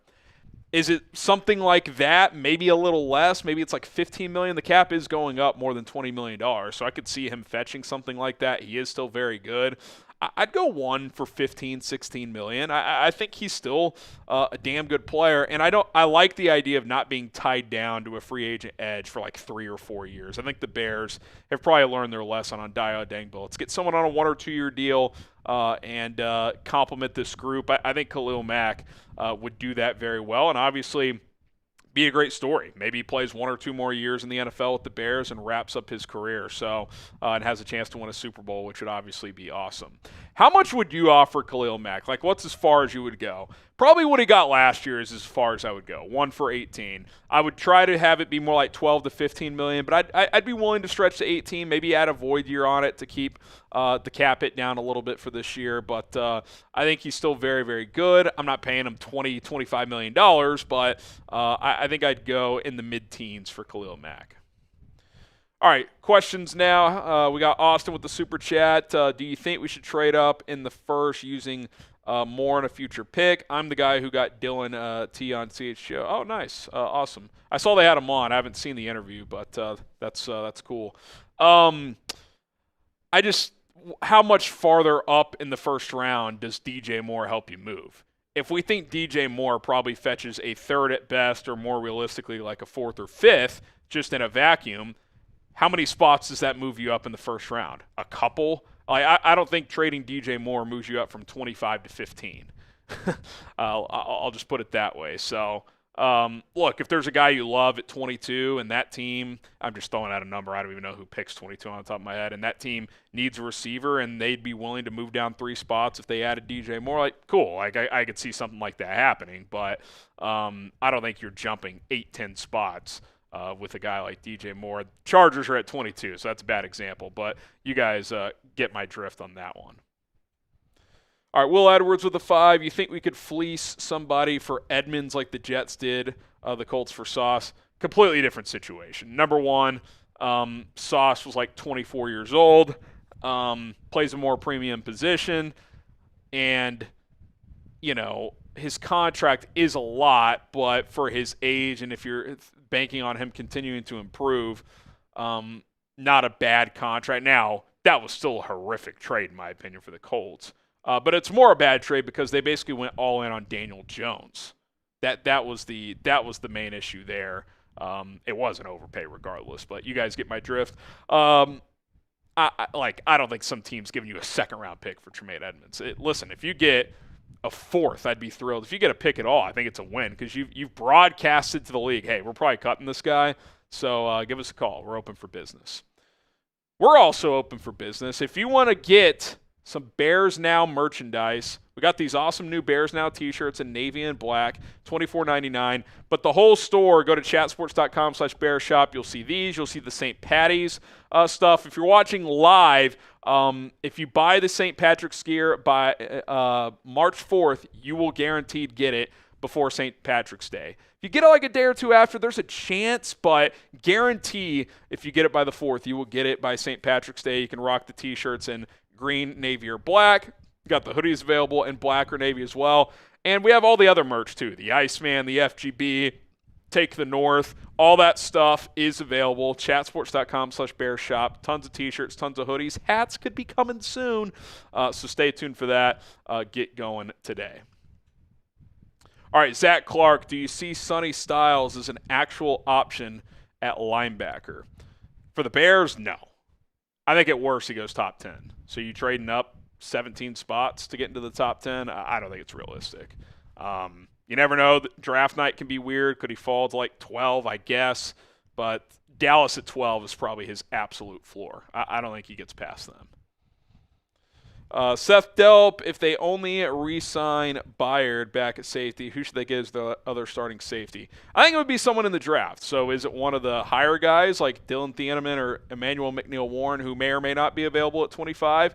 Is it someone like Kamari Ramsey or A.J. Halsey? Is it someone like Michael Taff or Bud Clark or Zakee Wheatley or Genesis Smith? There's kind of different tiers and buckets of guys in this draft that you can get that I think can start as rookies, so they would have options. You could also go with the cheaper free agent market. That's one of those positions, safety, where there's probably going to be a couple of guys that get squeezed out in free agency. Like if they don't sign day one, you get to day 3, 4, 5, 6, and Julian Blattman's still available. You could get him for like $3 million potentially, someone like that. So it's one of those positions where like the good ones get paid, but even like the quality starters sometimes slip through the cracks because teams look toward the draft. So the Bears would have different options, and I do think if you can re-sign Byard at the right price, that is still an ideal outcome. Subscribe to the channel. We got daily Bears content for free here on YouTube. Turn on those notifications as well. Busy time. We got free agency coming up. The draft is less than 2 months away, so lock us in. Do not miss out here on Chicago Bears Now. All right, Brian, thoughts on Jawan Taylor being released? He stinks. I don't think he's a viable option for the Bears. People forget this. When the Chiefs gave him a 4-year, $80 million contract, the intent was to play him at left tackle. He had been a right tackle with Jacksonville. They thought they could flip him. By training camp, they had ditched that plan. So that's pretty telling. And the Bears don't have a need at right tackle, so unless you think you're smarter than the Chiefs and can get him to play left tackle 8 years into his career when he's not even that good at right tackle, to me, he'll sign with a right tackle needy team as like a stopgap option, and that's not the Chicago Bears. All right, William Bomer, bring back Leonard Floyd. Wouldn't be opposed. He's better in a 3-4. I don't know if he checks the Dennis Allen boxes, but again, he's kind of in that bucket of players at this stage in his career, like serviceable veteran. Ideally, he's like a number 3 edge.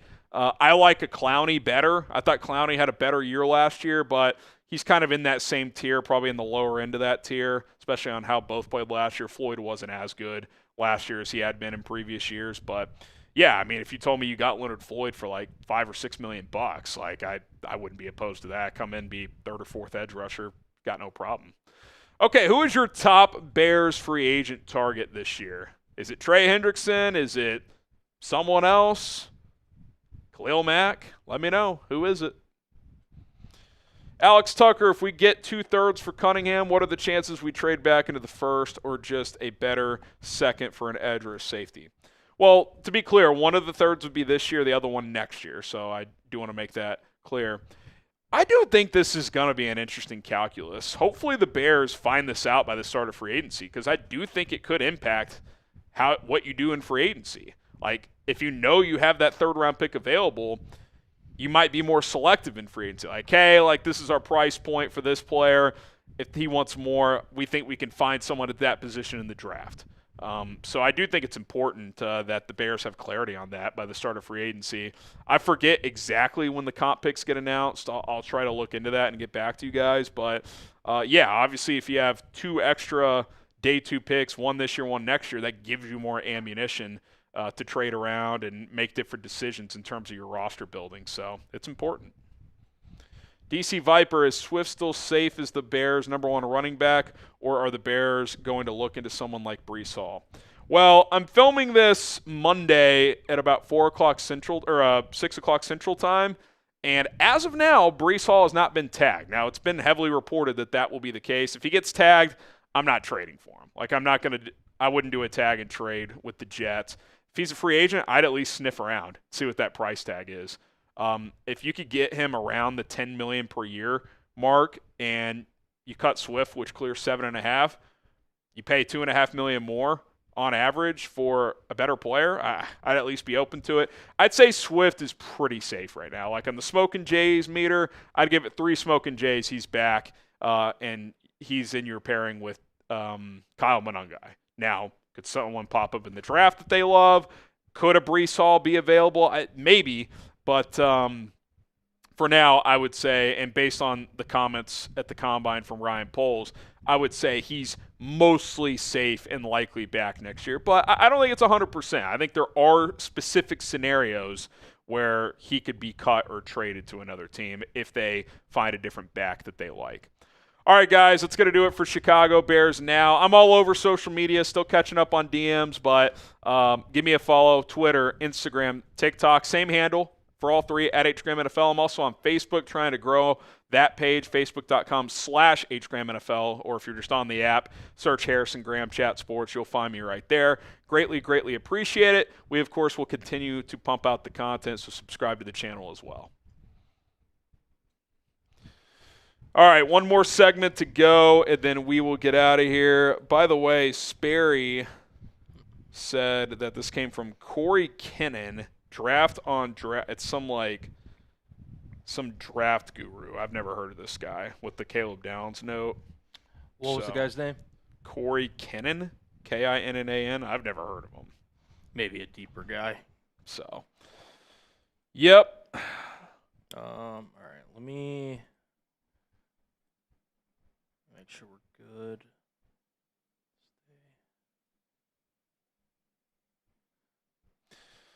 All right, we got one more mailbag, or one more segment after the mailbag. Post-combine mock draft, and then we are going to get out of here. So stick with us. Post-combine mock. I guess here. Sorry, that was just loading in. Somebody asked, what are the best cheap veteran wide receiver options for the Bears? I guess in free agency, if they want to add that. I'll look at a list real quick. I know Tim Patrick's set to become a free agent. He played for the Jaguars last year. He was maybe for a fourth, fifth receiver. Again, you're not going to get a guy that's going to even challenge. Yeah, I mean, if you're talking about Luther. guys that probably won't cost a ton, but that would be like serviceable 3 or 4s. I mean, like, what does Marquise Brown get on the open market? Tutu Atwell. If you want to go veteran route, DeAndre Hopkins, but he doesn't give you much yak. I don't think he'd be a guy the Bears are that interested in. I mean, Jahan Dotson, maybe. I've always liked Josh Reynolds, but he's kind of fallen off the last couple years. Him and Tim Patrick, though, have ties to Ben Johnson.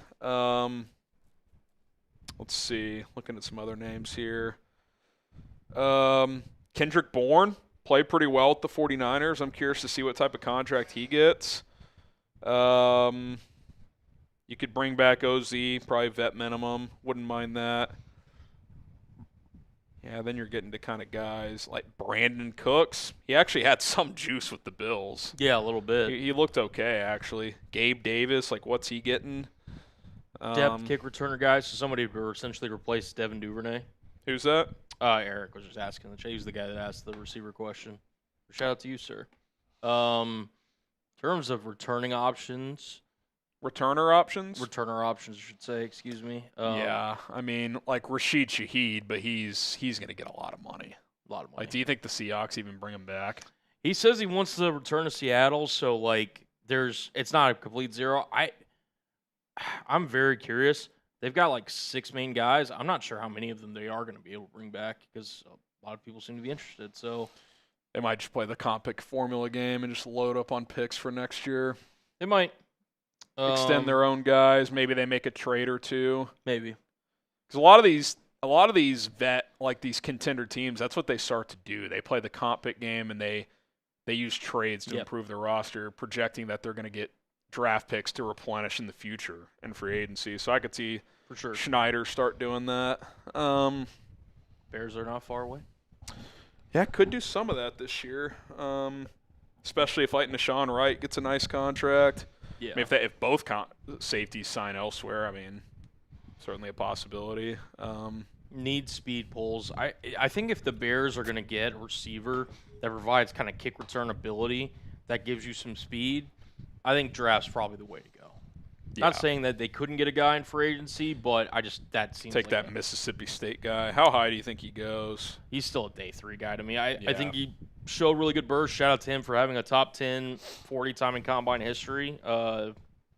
Thompson, but I'd be intrigued with him with the Bears' 4th-round pick. It's late 4th, be around pick 130. I think that's about his range. Yeah, 4th, 5th. Yeah, we'll see what happens. All right, speaking of the draft, let's get into a post-combine mock. And I like Duvernay, just in case you didn't. Yeah, I mean, if Duvernay wants to play for the vet minimum, I'd just bring him back. I mean, as a wide receiver 5, he's serviceable, and I thought the second half of the year, Cullen, he gave the Bears some really good returns. I mean, remember the first half of the year, it's like they're getting no juice out of this return game, but then like they seemed to figure that out as the year went on, and I thought he did a nice job. So, I mean, if he's back for $2 million, I got no issue with that at all. So, we'll see though. We'll see what happens. All right, mock draft coming up, post combine edition.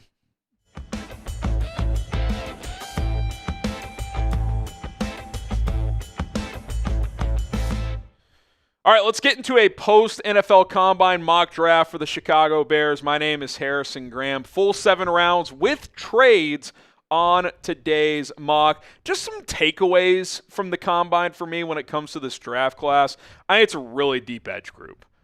You got the premium guys at the top, the David Baileys, the Reuben Baines, potentially Arvell Reese, depending on how teams view him. Then you got guys later in the first round, and then you have a ton of day 2 guys and even some day 3 guys that I think can contribute. So I think that could be a position the Bears would wait on, depending on what they do in free agency. There's a lot of different buckets in this draft for safeties, too. You got, again, first-round guys, day 2, I think even a few on day 3 that could come in and start if they fit the scheme well. I think there's going to be a lot of varying opinions league-wide around these offensive tackles, especially with a guy like Spencer Fano measuring in with pretty short arms. A guy like Monroe Freeling is jumping up draft boards. Maui Noah, some teams view him as a guard. Caden Proctor's polarizing with his size and athletic traits. So it'll be interesting to see how the league views these guys and how the Bears view them. Like, would they take one of these guys to be your left tackle? I think it's a good, not great defensive tackle depth group. I also don't love it at the top. Like, I wouldn't take a D-tack in the top 10 of this draft. Now, the Bears are at 25, so they will have some options there that I'd be comfortable with. And I think overall, and you're seeing this every year, the athleticism on these guys is off the charts. I mean, you look at these RAS scores, and they're all like in the 9s, it feels like. So I do think you're going to be able to find some athletic traits at a lot of these positions in this NFL draft. All right, fill in the blank for us. The Bears should draft blank in round 1. Position, player, whatever you're feeling, fill in the blank for us on this video. Okay, we're going to trade. Let's trade down in the first round. Just 4 spots. I get 29 and 61. The Rams get 25 and 89. So I move up a lot on day 2, and then I move down 4 spots in day 1. Not sure you'd get that much in kind of a pick swap type of trade, but first-round picks obviously carry a lot more weight than day 2 selections. This is going to catch some people off guard, but I think Jacob Rodriguez, guys, could go in the first round. Trade down, improve your capital overall, take the Texas Tech linebacker, 29 overall. It's not a premium position, but it's a strong position of need. And I think Jacob Rodriguez has a really good chance of going in the first round. I think he's a lock second-round guy, probably a lock top 40 pick, because we've talked about it. The production is awesome. The film is awesome. He's always around the ball. He seems to know what the quarterback is doing before the quarterback knows what he's doing. The ball production is fantastic. The only question we had when it came to Jacob Rodriguez is, can he just test well enough? Test well enough? He was lights out. His athletic profile was fantastic. It was over a 9.5 out of 10 RAS score, relative athletic. The only yellow on the screen is the height and weight, and it was still good enough. I mean, his was it the 10-yard split? He had better than Sonny Styles. He was awesome. Like, I feel really, really good about this player now. He's not getting to 57. I'll tell you that right now. To me, if you're counting Arvell Reese as an off-ball linebacker, he's the 3rd best linebacker in this draft in terms of like how I would order it. You could debate Sonny Styles and Arvell Reese. I think Rodriguez is 3rd. I have him ahead of C.J. Allen out of Georgia. I have him ahead of Anthony Hill. I just think this guy has been so productive. All we needed to know was, how athletic is he? Well, turns out he's very athletic. And I think we kind of started to figure that out at the Senior Bowl when he was holding his own one-on-one drills, which favor the offense, and he knocked it out of the park in Indianapolis. So I would not be shocked if he went in the first round. This would kind of be the ideal scenario if you had to take him high. You trade back, get a little bit more in draft capital, but I'd be comfortable with this if I was Ryan Poles, Ben Johnson, and Dennis Allen. Would you take Jacob Rodriguez in the first round? Type Y for yes, type in for no. And by the way, the intangibles are off the charts, according to reports, and we know how much this Bears regime values character. All right, round 2, pick number 57, Dante Corleone, a.k.a. the Godfather. He actually talked about his meeting with the Bears at the NFL Combine. Take a listen. I have talked to Chicago. Good people. I've been knowing the scout for like 3 years now. They've been trying to get me, but just having that good relationship with Chicago and just talking well to him. Yeah, I think the Godfather is one of the best run stoppers in this draft. And it's going to be really interesting how the Bears view this defensive tackle draft. Because the guys in the first round, the Peter Woods, the Caleb Banks, the Caden McDonalds, we'll see if Lee Hunter is still a first rounder after not testing so well, and Kristen Miller. None of those guys feel like home runs to me. So, like, are you better off getting into this next bucket of guys, the Dominique Oranges, the Dante Corleones, the Darrell Jacksons of the world? You might be, because, like, if I don't feel very confident in what one of those other guys can do in the first round, I don't know if I want to take him in the first round. So, getting to this second tier, Dante Corleone is a really good run stopper. Has a bit of an injury history, but I think he could come in, be your Andrew Billings replacement, but a better scheme fit in this defense. Play that one-tech role, take on multiple blockers, and free up linebackers to clean up in the run game. That's what his role would be. Not going to give you a ton of juice as a pass rusher, but neither is a Caden McDonald. Now, he has more developmental traits than a Dante Corleone, but I think Corleone at 57 is a better option than McDonald at 25. I might be on an island there, but that's personally how I feel about that, which is part of the reason why I did not go defensive tackle in the first round. Okay, I'm trading again. I'm going to trade back from 61, the pick I picked up from the Rams in that first trade, to 72. I also get 110.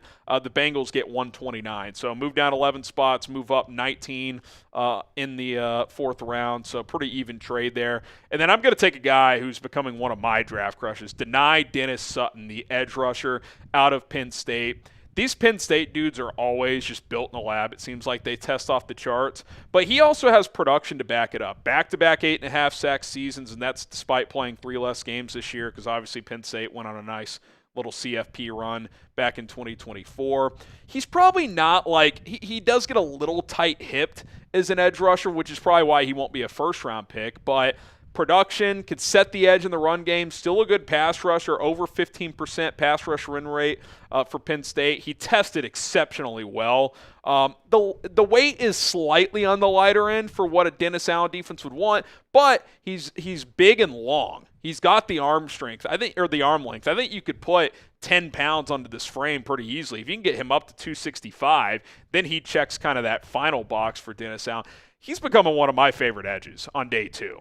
I like guys who are athletic and have the production to back it up. It's like the Jacob Rodriguez thing, right? It's like, we know he's productive. We know he's a smart player. Is he athletic enough? Yeah, he's really athletic, it turns out. Oh, okay, I'll take him in the first round. This guy, is he athletic enough? He's pretty athletic. He's tall. He's long. Yeah, he can put on 10 pounds, but checks a lot of the boxes Dennis Allen wants. Good against the run. Has some production as a pass rusher. Third round? Yeah, I'll take this guy in the top 75. So I like this pick, and I think you could come in. He could be your third, fourth edge rusher right away and has a starting developmental ability as well.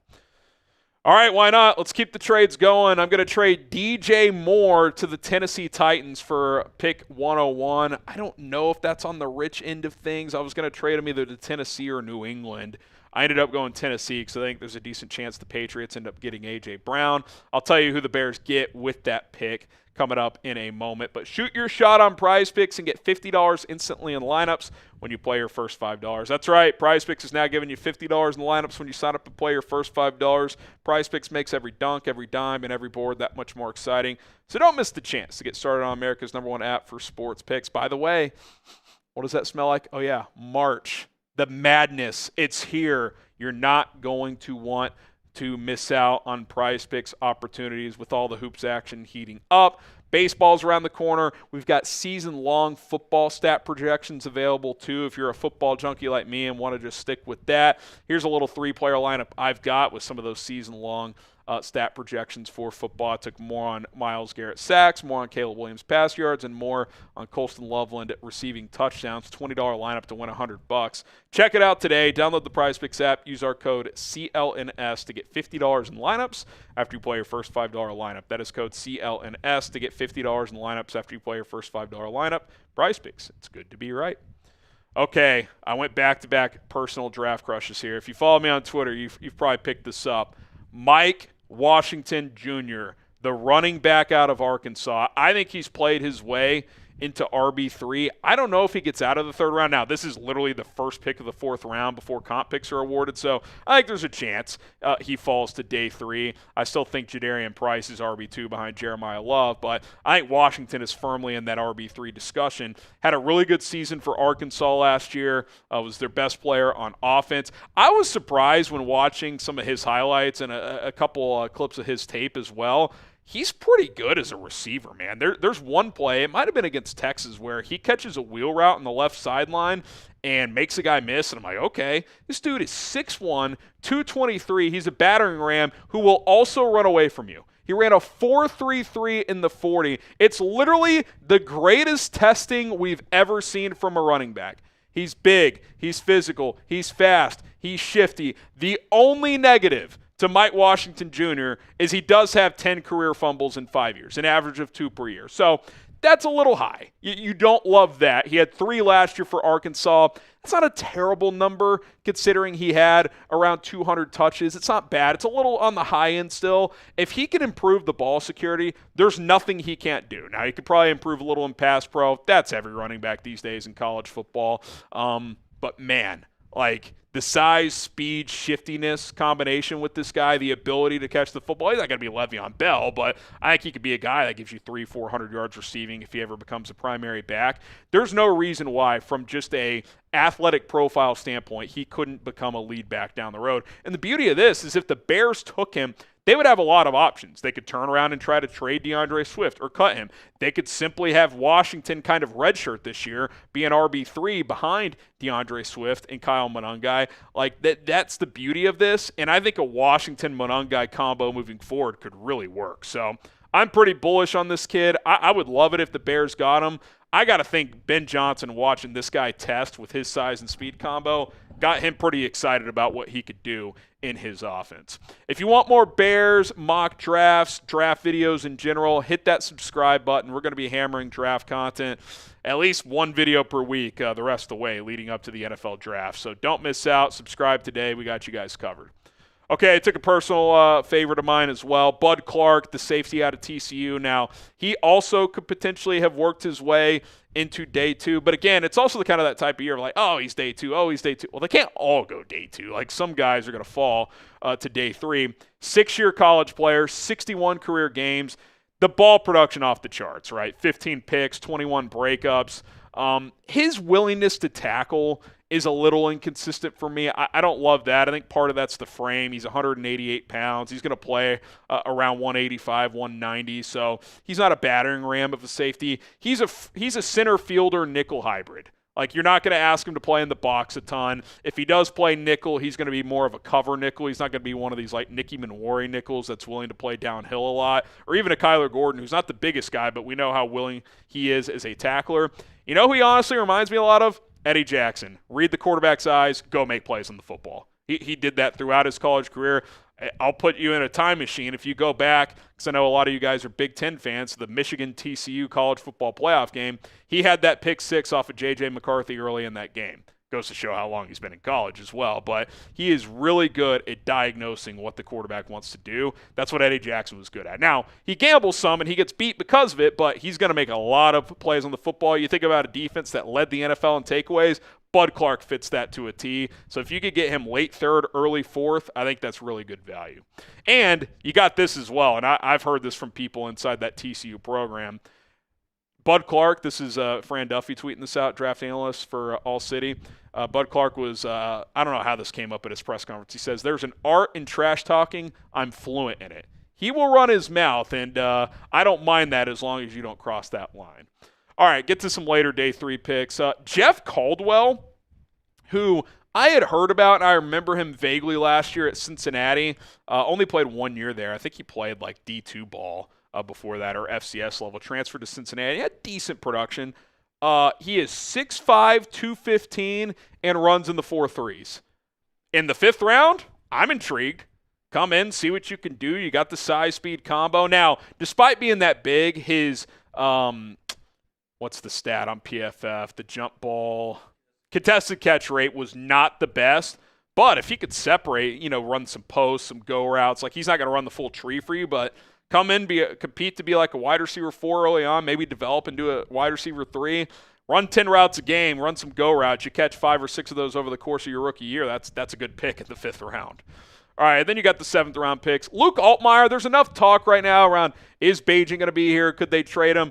What's Case Keenum's future look like? I could see the Bears using one of these 7th round picks on a quarterback. Is Taylon Green there? Would Ben Johnson be interested in his athleticism and use him as kind of an athlete while you're also developing him as a quarterback? Luke Altmaier is like the total opposite, like okay athlete, but he's more of he'll probably be in the league for 6, 8, 10 years as a backup quarterback, just a pretty smart kid that's played a lot of ball in college. Out of Illinois, you guys are familiar with him, obviously. And then TJ Hall out of Iowa, decent college career. They typically put out good pros in the secondary. Again, we're talking round 7, guy who can come in, compete for special teams, and try to push for a roster spot, compete with guys like Zay Frazier on this roster. So there you have it. Trading around a lot, traded away DJ Moore, ended up with 8 draft picks. Jacob Rodriguez after a small trade down in the 1st round. Day 2, Dante Corleone, the defensive tackle out of Cincinnati. Penn State edge rusher denied Dennis Sutton in the 3rd. Mike Washington Jr. to start the 4th round. The running back out of Arkansas, TCU safety Bud Clark in round 4. And then Cincinnati receiver Jeff Caldwell, Luke Altmaier, the Illinois quarterback, and then TJ Hall, the corner out of Iowa, to wrap up this mock draft. Grade this post-combine mock draft. A, B, C, D, or F. How do you think I did? Drop a letter grade down in the comments below. My name is Harrison Graham. Thank you guys so much for making it to the end of this video. Appreciate it very, very much. Don't forget to subscribe to the channel. We will continue to plug out content. We'll see you guys very soon. Bear down. All right, we are going to get out of here. Another good show. Appreciate you guys for tuning in.